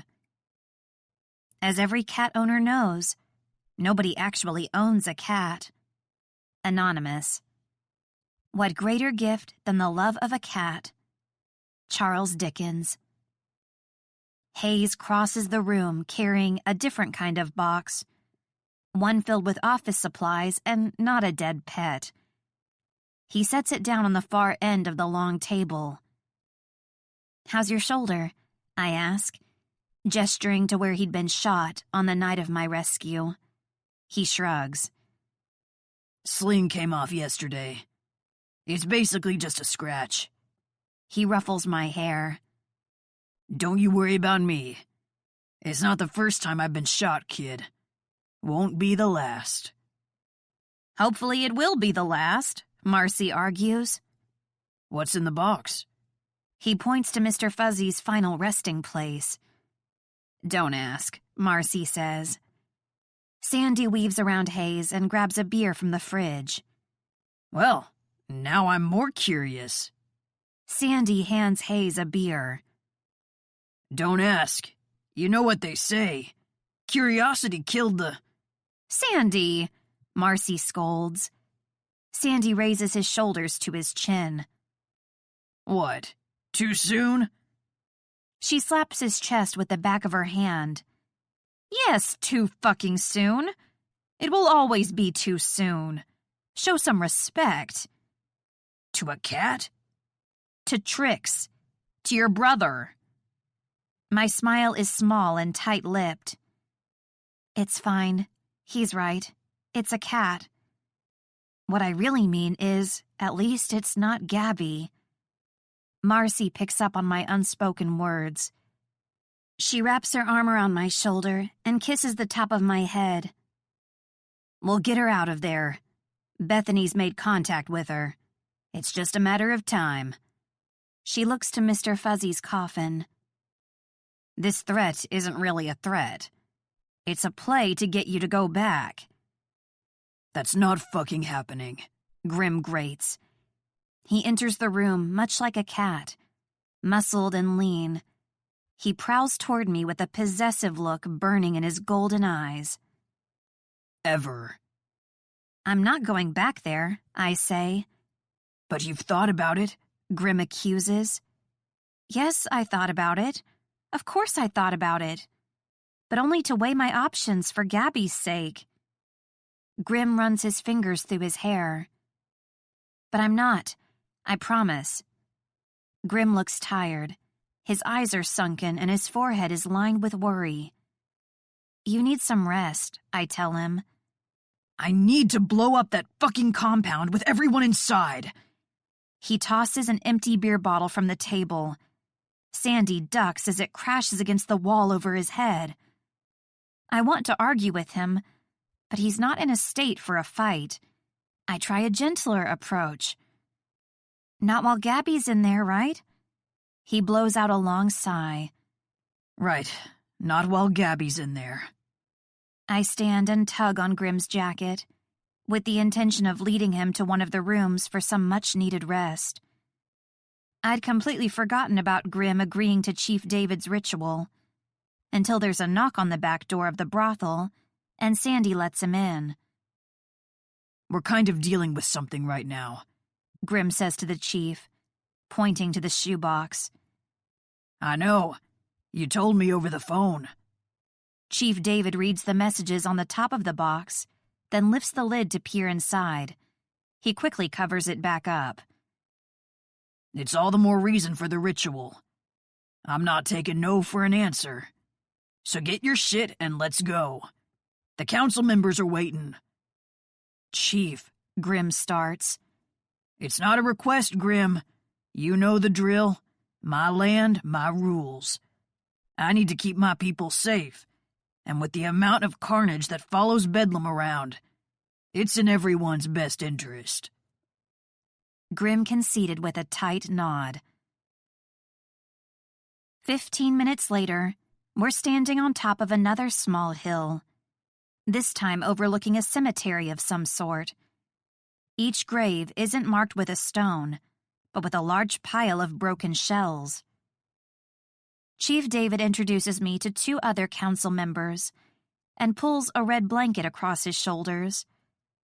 He then places a blue one over both mine and Grim's shoulders and begins chanting in a tribal language.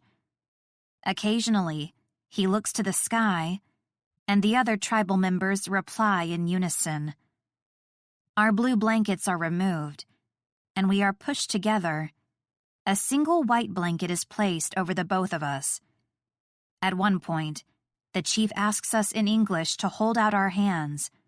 An older woman, not more than 4.5 feet tall, steps up and pours water from a jug as Chief David continues to chant. The casino may look like his priority to the outside world, but inside the reservation, amongst his people, it's really them he cares about most. His people, his rituals, even us. When they're done, they all clap their hands together. The blanket is removed from our shoulders, and the chief has us each sign our name into an ancient-looking book. After we do, it's all over. We thank the tribal council as they leave, while Marcy lingers off to the side to wait for us. Chief David stops in front of us with the book we just signed tucked under his arm. It's done. You are cleansed, and the ancestors of my people will watch over you. Do not be afraid to ask them for guidance when needed. The chief's cell phone rings. He pulls it from his pocket. Chief David, He answers. He waves to us as he walks away. No, that won't work. I have single slot machines that make more a day than that entire game. Grim wraps his arms around my shoulders, and we greet Marcy, who's hanging up her own phone. Her face is lined with worry. That was Sandy. He found Gabby. He's bringing her here. That's amazing, I shout, but Marcy frowns, not sharing in my excitement. What the fuck happened? Grim asks. Gabby, she's been shot. 22. Emma Jean. We race back to the brothel. By the time we get there, Sandy is in the lobby, flipping through a magazine in front of a closed door. Where is she? I ask frantically. The door opens and a man appears, shutting it halfway. Thanks for coming, Runner, Grim says, obviously familiar with the man. He looks to me and explains. Runner is the head doctor for the tribe. Is she going to be okay? He nods. Yes, I stitched her up and removed anything that might cause her infection. But the wound itself was a pretty clean shot to the shoulder. A through and through, as they call it. Can I see her? I ask, peering around his shoulder into the room. I only managed to see a pile of bloodied gauze in a trash can by the door. Give her some time. She's resting now. I'm going to go back in and monitor her for a couple of hours to make sure she remains stable. Thanks, Doc, Marcy says. I'm so worried about Gabby. I didn't notice Marcy standing right behind me. The man nods and heads back into the room, closing the door behind him. Albie called, Marcy says to Grim. Albie, as in Callum Egan's right-hand man, Albie? Grim asks with interest. Marcy nods. He's in a helicopter from Miami, heading to Naples. I told him we needed to talk. He's going to be landing on the east side of the res in about 20 minutes. If you leave now, you can be there when he lands and get this mess cleaned up before it becomes a bloody one. That's if he believes we didn't steal his fucking shipment, Grim adds. You won't know unless you try, Marcy says, brushing a lock of silver back into her dark mane. I'll go with you, Sandy offers. Grim looks to me. No, you stay with Marcy and Trix. Take Sandy with you. This is important, I tell Grim. Hayes is in the lounge, Marcy says. Let him know you're leaving so he can check in on us. Grim looks hesitant at best, but he has to go. Besides, in order to keep him from sending me away, I'll have to prove to him that I will take every practical measure to keep myself safe until it does. I'll be right here waiting for the doctor to come back out so I can see Gabby, I reassure him, placing my hand on his arm and giving his bicep a squeeze. I'm not going anywhere. I promise. He hesitates, then makes his decision. He nods, then plants a quick yet bruising kiss to my lips before pulling back. Let's go, he says to Sandy, and they take off for the lounge. That boy has got it so bad, Marcy says, leaning up against the wall as she watches the men leave. Why do you say that? He trusts you, she says. Why shouldn't he trust me? I ask. It's not that he shouldn't trust you. It's just that I've known him for many years now. If given the choice to kill someone or trust them, well, let's just say I know what bet I'd place my money on. I hear the men shout something to Hayes, then watch as they dart out the back door to Sandy's waiting van. Me too. I must have fallen asleep on the lounge chair, waiting with Marcy outside of Gabby's room. I wake with the same magazine I'd been trying to pass the time by reading, covering my face. I toss it to the side and sit up, rubbing my eyes. "Marcy?" I call out. No answer. She was sitting next to me with her nose in her own magazine the last time I saw her. The door to Gabby's room is partially open. Marcy is probably inside checking on Gabby. She should have woken me up when the doctor left, but that doesn't matter now. I'm eager to see Gabby and make sure she's okay. My spine cracks when I stand, probably because I'd fallen asleep curled up in a ball on a chair, built for its seductive looks, not its posturepedic benefits. I stop when I enter Gabby's room. There's no one here. Not Marcy. Not even Gabby. The bed is empty. I'm just about to look elsewhere when I spot a fresh trail of blood smeared on the floor. No, it's not a trail. It's a drag line. My eyes follow it across the room where Marcy is slumped over in the corner between the love seat and the wall. "Marcy!" I shout, running over to her side. I crouch down over her. I'm just about to feel for her pulse when the door slams shut. I lift my head just as something swings toward me. Whatever it is connects with my temple. My body slumps over Marcy's. And then oblivion. 23. Grim. Sandy and I wait for over 2 hours. The helicopter is a no-show. I try for the third time to reach Marcy, but the phone never connects. Fuck, I swear, shoving the useless thing back into my pocket. "No luck?" Sandy asks, scratching his head. Still no fucking signal. "Let's just head back. Maybe he called Marcy to change the plans and she couldn't reach us to pass on the information." "Maybe," I grumble, heading for the van. I'm on edge about the Irish being a no-show. But I'm even more on edge about leaving Trix alone. Well, not alone, but without me. "She's fine," Sandy assures me as I jump into the driver's seat. He closes the passenger door and we take off down the hill toward the other side of the reservation. "You think her friend would dig me?" "What the fuck are you asking that for?" He shrugs. "I think she's hot. And once the doc cleans all the blood off her and she's conscious, maybe I'll make my move." I can't help but smile at my brother. "You're a fucking moron, you know that?" He sucks in a breath through his teeth. "Dude, I've got a good feeling about her. Plus, I've always had a thing for girls with that whole Cindy Crawford thing going on." "What the fuck did you just say?" I ask. Dread rips through me like a stampede of doom. A flash of the night of Belly's funeral plays in my mind. The girl on the path, the security video. Sandy frowns. "Dude, calm the fuck down. I'll wait to hit on her until she's mobile, or at least sitting up." "No, what did you say about her face?" He raises his hands in surrender. "Nothing, man.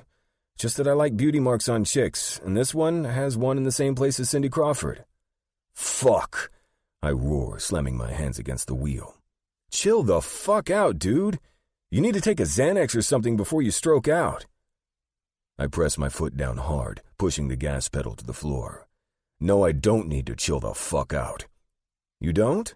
"No, I don't. I need to do anything but chill the fuck out because the girl you just described, the one we left with Marcy and Trix, isn't Gabby."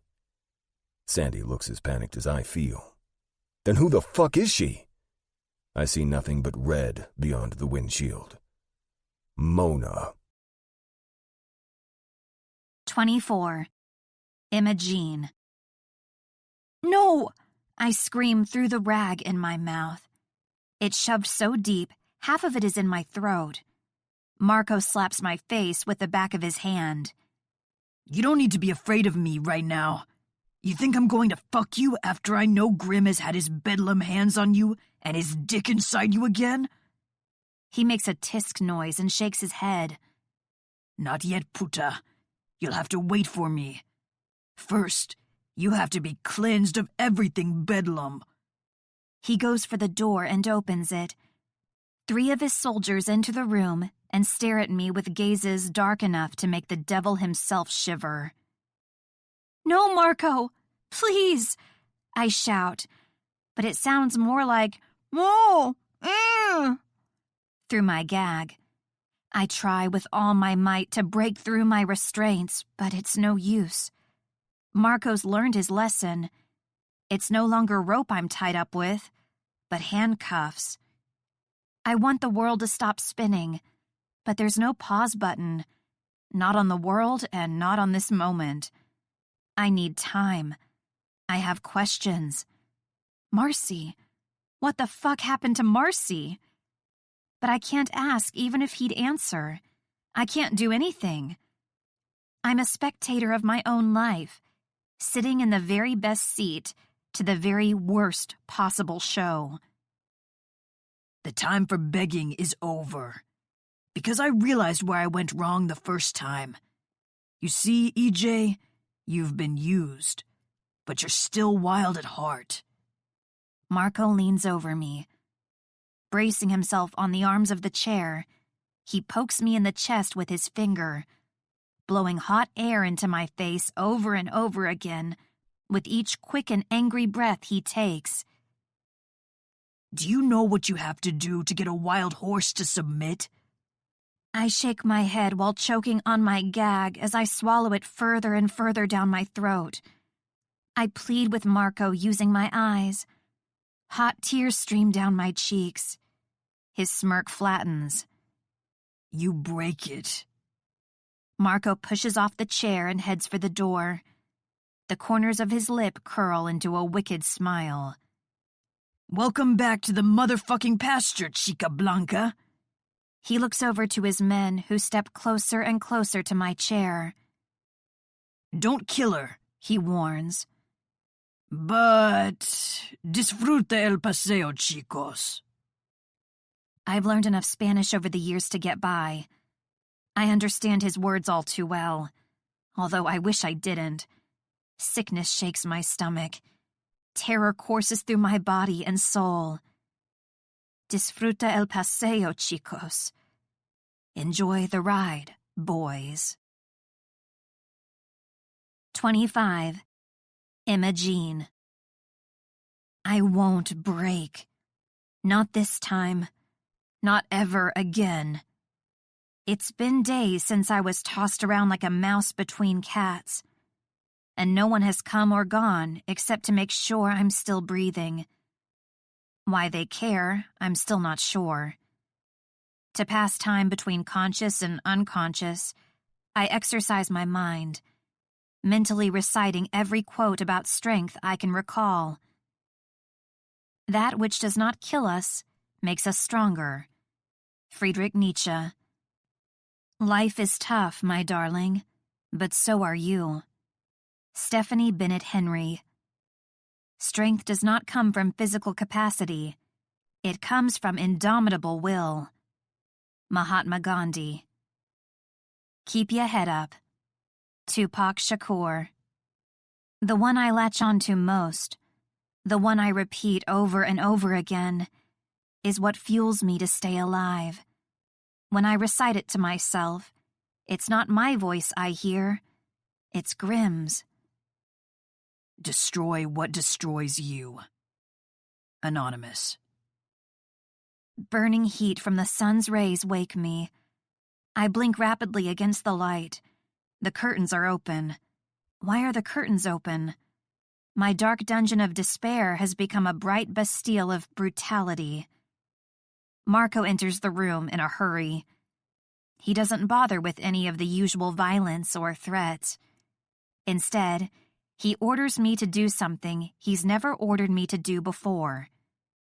Clean myself up. He uncuffs me from the chair, pulling a needle from my arm I hadn't noticed was there. It's an IV drip attached to a bag of clear solution hanging from a metal coat hanger-looking contraption on wheels. You really do want me alive, I think out loud as Marco shoves toward the back door of the room. Why? Don't worry. You're about to find out. He pushes me into a small bathroom and slams the door.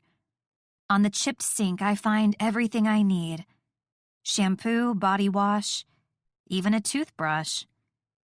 Hotel de Psychopaths is really stepping up their game. I turn on the water and wait for it to warm up before stepping into the heat. I wash every crevice of my body, scrubbing until my skin is raw. I wash my hair 3 times, and while I'm still under the spray, I brush my teeth until my gums bleed. When I'm done, I linger in the shower. I might as well stay until someone comes to get me. It's not like anyone gave me a time limit. Besides, the heat of the water is soothing, and a stark comparison to the coldness waiting for me outside this bathroom. And I don't mean the temperature. There's an angry bang on the door. My time is up. I wrap a towel around my body and step back into the room. Thankfully, Marco is gone. Unfortunately, Mona's now here. Mona flits about, moving from the bed to the dresser. There is a simple yellow sundress hanging from the door. Mona opens a case on top of the dresser, revealing a bevy of beauty products within. "What's going on?" I ask, hesitating in front of the chair. Dread sinks in, causing my stomach to feel like it's about to implode. "We're having a celebration, and your attendance is required. I'm going to make you look..." Mona looks me up and down with disgust written all over her face. "Presentable." She scrunches her nose as if she finds the task impossible. What kind of celebration? I don't remember a lot of actual celebrations in Los Muertos. Parties, yes. But Gabby and I stayed as far away from those as possible. Even when our attendance was required, we stayed to the back of the crowd and kept to ourselves. "The kind where you celebrate?" she remarks sarcastically. She pauses with her hands in the bag, setting out brushes and lip gloss on the table. "Gabby will be there." "Gabby? Does she know you're here?" I ask. No, she doesn't. She doesn't know. Just like she didn't know 2 years ago when I got here. 2 years? I ask. You've been here for 2 fucking years? You think Marco took you and Gabby, but not me? She scoffs. Of course, he waited a little bit longer while I got an education, but he informed me of my role the second you two left for Los Muertos. And what role was that? I ask. Spy, she whispers. Mona takes my brief moment of distraction to guide me over to the chair. She pushes on my shoulders, and I reluctantly sit facing the mirror. I tuck the front corner of my towel underneath my arms to keep it from falling. It's been a long time since I've seen my own reflection. My cheeks are sunken in. My ribs are protruding through my skin all the way up to my collarbone, which casts a new deep blue shadow on the pale skin underneath, even darker than the circles under my eyes.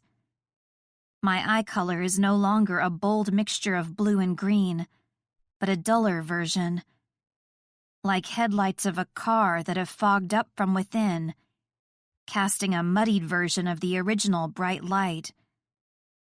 My blonde hair is lackluster at best, the honey blonde now more like ash, but my almost waist-length curls are still as wild as ever. Mona stands behind me, giving me another once-over in the mirror before fluffing and fanning out my hair. She attempts to brush it with a standard square brush, but it tangles within seconds. Mona growls under her breath while attempting to free the brush. My eyes water as she pulls hard, but regardless of the pain, I stifle the need to laugh. That kind of brush is for straight hair, I inform her, keeping all traces of humor from my voice. Mona huffs. Then what do you do with this? She waves her hands at my head like it's a flaming bag of dog shit that's been dropped on her doorstep. I still want her to believe I'm on her side, so I bring up the past. It's damp, so you can just use a comb or a pick. Don't you remember? You used to bitch that my curls were all over the room after I picked through it. Vaguely, she mutters. She reaches in her bag and grabs a pick. It takes her a few minutes to get through my curls, and she's not gentle. I refuse to grimace or show any weakness, so I remain silent as she works. When she's done, she places a thick yellow headband in the center of my hair.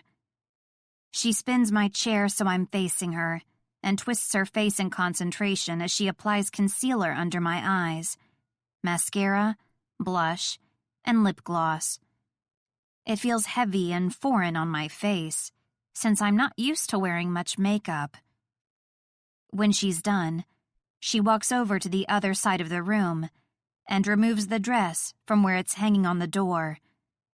I take that moment to look at myself in the mirror. I look simple, but pretty.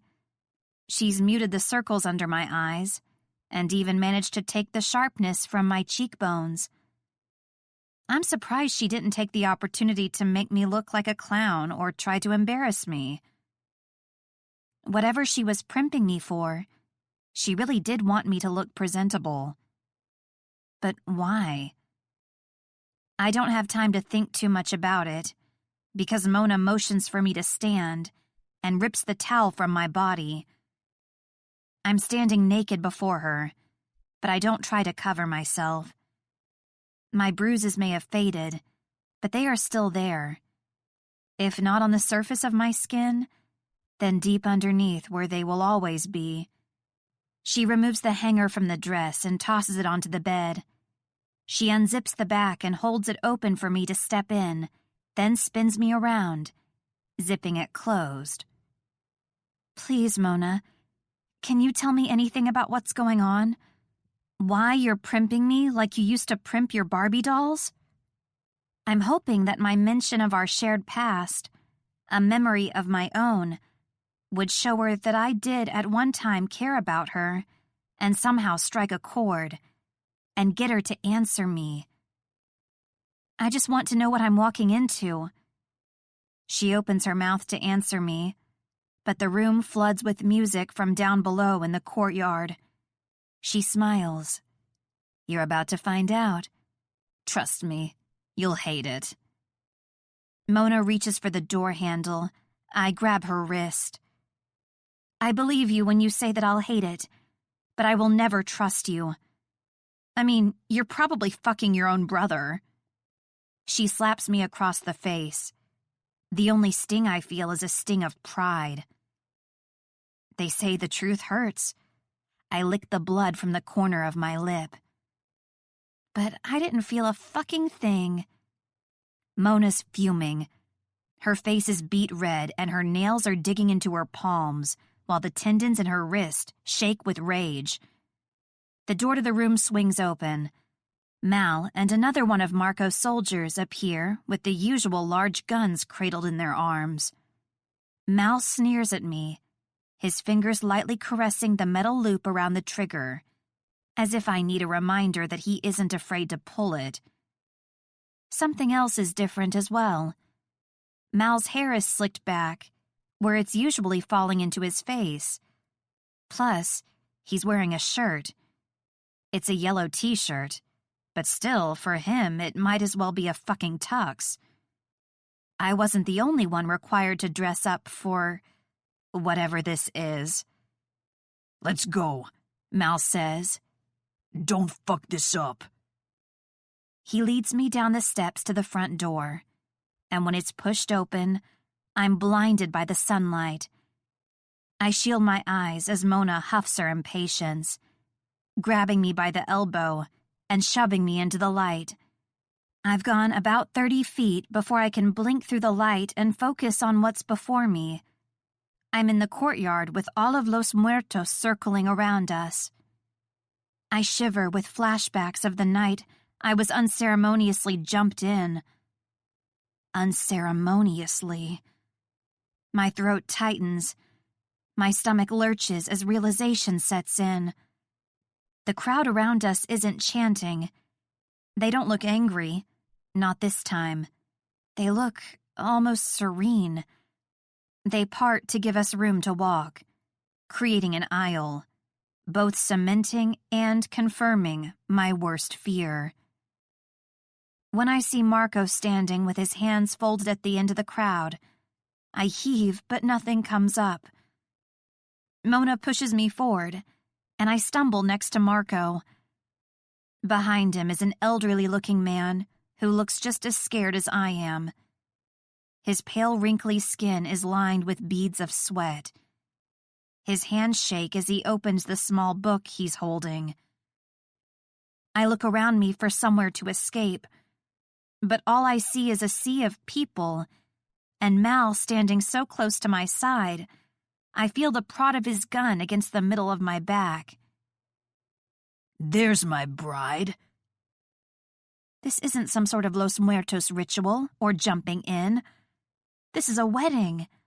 Marco flashes me a warning smile from the end of the makeshift aisle. My wedding. 26. Imogene. Marco smiles, not like he's greeting a bride, but like he's holding in a secret only he knows. I'm pushed up the aisle by Mal, with help from the gun he's holding to the small of my back. I'm pushed to stand before Marco. Why? I'm also wondering how. I'm not yet 18. Not for another few months. It won't be legal. There's so much you still don't know, Marco says. He leans down and whispers. The why doesn't matter. Not to you. What matters is that if you cause a scene, I'll make sure to take it out on Gabby later. You're here because you want to be here. Now fucking smile, bitch. I press my lips together in a tight-lipped smile. It's all I can manage, considering that my lips are trembling. Marco glances over his shoulder, and my eyes follow to where Gabby is standing off to the side of the crowd. Memo stands behind her with his own large gun pressed into her back. She flashes me an apologetic smile as a tear rolls down her already bruised cheek. Don't you dare hurt her, I whisper through my tight smile. That's on you, mi reina. My queen. Marco gives the go-ahead to the Reverend, who begins in Spanish. I follow along well enough, although for the first time, I wish I didn't understand the words. Love is a circle. It has no beginning and no end. Love is a sacred vow. The bond between man and wife is unbreakable. Do you promise to obey your husband and the laws of his home? Only until death parts you. When the time comes, I'm prodded by the gun at my backside to say I do. The words leave my mouth on a whisper. Marco shouts, I do! Loud and clear for all to hear. His subjects clap and cheer. Marco leans in and takes my face in his hands, pressing his cold lips to mine. The crowd grows louder as my new reality sets in like a boulder upon my chest. You're my wife now, Chica Blanca, Marco says, with a satisfied grin on his face. The Reverend interjects, producing a folded document from his book. Well, she will be. There's just a matter of signatures, and then I'll file the papers with the clerk's office this afternoon. He passes a pen to Mal, who signs on the witness line, and then to Gabby, who mouths, I'm sorry, as she adds her signature to the document. Marco presses the pen into my hand and points to the page. His eyes point to a trembling Gabby. I take the pen and find the line over where it says bride, but my printed name below it doesn't look right. My vision is blurry from the brightness of the sun. I blink in an attempt to make out the words. Marco growls, low and throaty. Now. I press the pen to the page, and the front gates burst open. In walks my savior, my everything. Grim. 27. Grim. Marcy's on life support. My girl is once again in the hands of the enemy. I'm a wanted fugitive. My current plan might end in my death. Things are as bad as they could possibly be, until they're worse. Nightmares play out until they reach the peak of terror. They don't end until you're fully submerged in water and just about to drown. When the lights of the fast-moving train are only seconds away, but you can't free yourself from the track. Right as your loved one gets shot before your eyes. When you walk in through the gates of hell to find your enemy marrying your girl. No matter how much I will it, this nightmare isn't going to end, because the shit I'm seeing isn't a dream. It's real. Too fucking real. You son of a fucking bitch, I growl as guns are drawn and aimed my way from all sides. You're too late, motherfucker, Marco smiles, his gold tooth gleaming. It's been done. It's never too late, I hiss. I'd ask you to stay for cake, but you'll be busy dying. Marco spits, dragging Trix away by the arm. No, she cries, pulling against him, planting her feet into the ground. He drags her with little effort. The soldiers close in on me. It's now or never. Desafío de la muerte, I yell, dropping my gun to the ground. The crowd erupts in gasps and whispers. Marco stills. He slowly swings around to face me. What did you say, motherfucker? You heard me, I growl, cracking my knuckles. That shit don't apply to you, Marco scowls. You can't challenge me to a fight to the death unless you're a member of Los Muertos, and you're not, he scoffs. You ain't nothing but a dead man. Killing me like this won't change anything. But refusing my challenge will change things.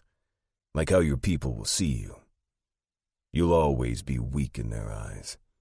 The man who had the chance to take on Bedlam and walked away with his dick tucked between his legs. Maybe it won't change shit. But I'm gonna do it anyway. Marco sneers. Fine, kill me. I've got a next in line who will take this fight on after I'm gone, and a dozen more after that. This will never end. The only people you're hurting by turning me down are your own. How the fuck do you figure?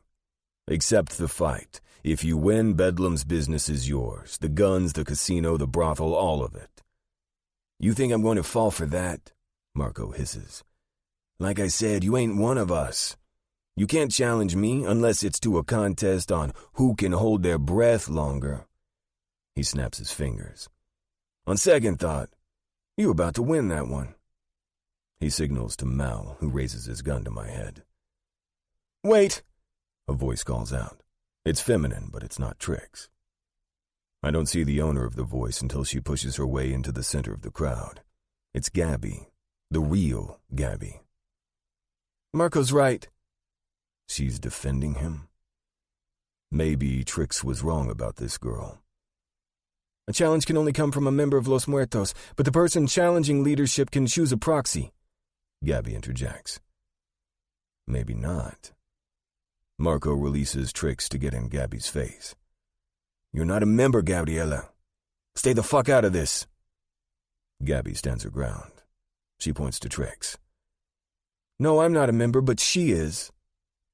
Gabby's smile is smug and defiant. Don't you remember? You had her jumped in and everything. Marco grabs her, roughly shaking her shoulders. What the fuck are you doing, Gabriela? You want to die too? If you want to kill me, so be it. It'll be a nice change to actually be dead instead of living with the threat of it every day. Marco won't be unmanned in front of his people. I know it. I'm counting on it. Unlike you, your sister's got balls. Marco pushes Gabby into the arms of another soldier who drags her away by her hair. Gabby holds onto her scalp with both hands but doesn't let up. He can't refuse one of his own laws in front of all of his people, not unless he believes he can't win. Say it, Trix, say it! Shut the fuck up, puta, Marco roars. Strings of spit fling from his mouth, his neck corded in rage. I choose Grim to represent me, Trix yells. Say the words, Gabriella shrieks as she's pushed down to the ground. Trix squares her shoulders. Desafío de la muerte.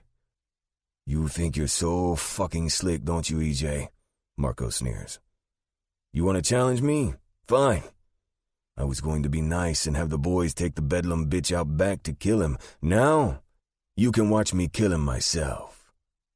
Or better yet, I can watch him kill you, she replies. I fall even more in love with her right then and there. Her strength is astounding, and my chest swells with pride as she stares hatred right into Marco's bulging eyes. I'm offering you a choice, she continues. Put every life around you at risk with a war, or face Grim like a man. Right here, right now, by your own rules. Until one of us ain't breathing, I add. Put out the fire before it spreads further. It's your people and the people of this town who will burn in the flames. You think I care about this fucking town? Marco laughs. He points from one dilapidated building to another. This is my town right here. This is my family, my kingdom. This is all that matters. Everyone outside of that fucking wall is already dead to me. I look from a trembling Gabby to a battered Trix and then back to Marco. If this is how you treat your family, remind me not to come over for the fucking holidays. Fuck you, Grim. You have no idea what goes on here. What I've sacrificed to build this. You're just white trash who thinks he's a gangsta. You come to my house and call me out? He pounds his closed fist against his chest. I didn't think you were stupid, white trash. Until now. I take off my hood and then my jacket, setting it on the ground. Let's go, then. You can find out how stupid I really am. You think you can take me? Marco clucks his tongue. I've been fighting in the streets since I was a toddler. I fought bigger and badder than you, and you want to know what those motherfuckers have to say about me now? Nothing. Because they're all fucking dead.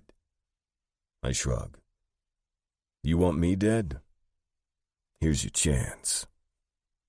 Marco snarls and removes his yellow wife-beater, throwing it at a girl who looks like she's about to pass out when it almost slips through her hands. Relief washes over her as she recovers it right before it hits the ground.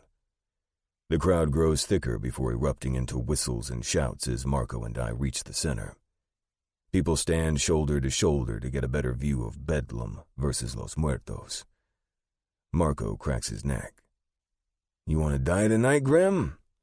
Is that what this is about? You got a death wish? You know there are better ways to commit suicide. I'm not suicidal, but I could use a fresh kill. Killing Gil didn't quench your thirst for blood? Marco asks. His question throws me. You set me up, asshole. Or maybe you believe your own lies now. I didn't kill Gil, you did. No, I did. Gabby? Enough, Marco roars. I'll deal with you later. Take her away. Gabby is dragged, kicking and screaming, into a building. When the door shuts, her screams are swallowed inside. I steal a glance at a Trix who is frozen, staring at the door. Weapons, Marco shouts, holding his gun to Mal. My gun is already on the ground. I reach into my pant leg and withdraw my blade, tossing it to the side. Happy? Not until you're dead, Bedlam. You first, motherfucker. The second the words leave my mouth, we run at each other. Screams tear from our throats like bare-chested modern-day gangster gladiators. It's a fight to the death. Winner takes all. The loser goes straight to fucking hell. 28. Imogene. Grim descends on Marco like a winged demon straight from hell. Leaping into the air with determined fury, they exchange blow after blow. Each one Grim takes feels like it lands directly in my own chest. He's wailing on Marco with all that he has. Both men are bleeding from their faces. Grim's strong muscles flex and ripple as he goes after Marco like a rabid animal. Shots ring out. Gabby runs out from the building behind us, but I quickly lose sight of her behind the crowd. Piercing screams fill the air as people scatter in every direction. Trix! I hear Grim yell above the crowd. Grim! I shout back. I don't see him anywhere. I don't even know which direction his yell came from. More shots are fired. More screams. I duck and push my way through a sea of people running in the opposite direction. I spot Gabby. She's on the ground. Her yellow t-shirt has a growing red stain directly over her heart. Gabby! I cry, running to her side. Gabby! She's not breathing, and neither am I. Help! I need help! I scream. Men wearing SWAT gear appear. They don't just come from the front gate. They appear from all sides, caging us in. All of you, drop the fucking guns, or this will end badly. For you, at least. A voice warns. A tall, uniformed man strides to the front. He steps over the body of a Los Muertos soldier. How do you fucking figure, lawman? Marco asks. I can't see Marco, but more importantly, I can't see Grim. Mal and all the other soldiers have their guns raised and pointed back at the uniformed men. Lacking Task Force is painted in bright yellow lettering on the back of their armored vests. The man smiles at Marco. Because we've got bulletproof vests and helmets. He chuckles. And the last time I checked, tattoos don't stop bullets. We can go to battle if you'd like, but I suspect we'll wipe out most of your crew before you can cause any real damage to mine. Plus, we've got you surrounded. He points to the rooftop of the building, where several men aim long guns into the courtyard. Marco wipes at the blood on his face, smearing it across his cheek. He glances down at his bare chest, where tiny red lights dance across it. He freezes. The man in charge smiles. Tell your men to drop the fucking guns. Marco nods to his men, who throw down their weapons. The Reverend, who is standing in the back corner, moves slowly until his back is against the fence. Don't go anywhere, Padre. We're not finished here, Marco warns under his breath. The Reverend freezes. Marco looks back to the man holding all the power. Who the fuck are you, lawman? Agent Lemming of the Lacking Gang Task Force, he answers. At your service. As you can see, we're kind of in the middle of something here. It's my wedding day. Not anymore, Agent Lemming replies. And I'm not one to say anything bad about another man's culture. But where I come from, weddings don't usually include a bare-knuckle brawl. Sounds boring as fuck, Marco comments. I still can't spot Grim, but his jacket isn't where he dropped it. A dark shadow moves around the fence. It's him. It's Grim. He waves me over, wanting me to come to him. But I can't leave Gabby. I point to her, and Grim understands. Slowly and silently, he creeps along the fence, making his way toward us without being seen. So what? You here to arrest me or something? Marco crosses his arms over his bare chest. You got a warrant? Oh, I've certainly got a warrant, Agent Lemming replies, producing a folded document from under his bulletproof vest. But it's not for you. Lemming clears his throat as another uniformed man pulls my arms behind my back. Imogene Parrish, you are under arrest for obstruction of justice, accessory to murder in the first degree, and conspiracy to commit murder. Bullets rain down from above. Lemming! Shouts one of his men from the top of the roof. Bedlam fugitive at 6 o'clock. I think I got a shot in. What's the call? Permission to pursue. Agent Lemming says casually. Retrieve the fugitive, dead or alive.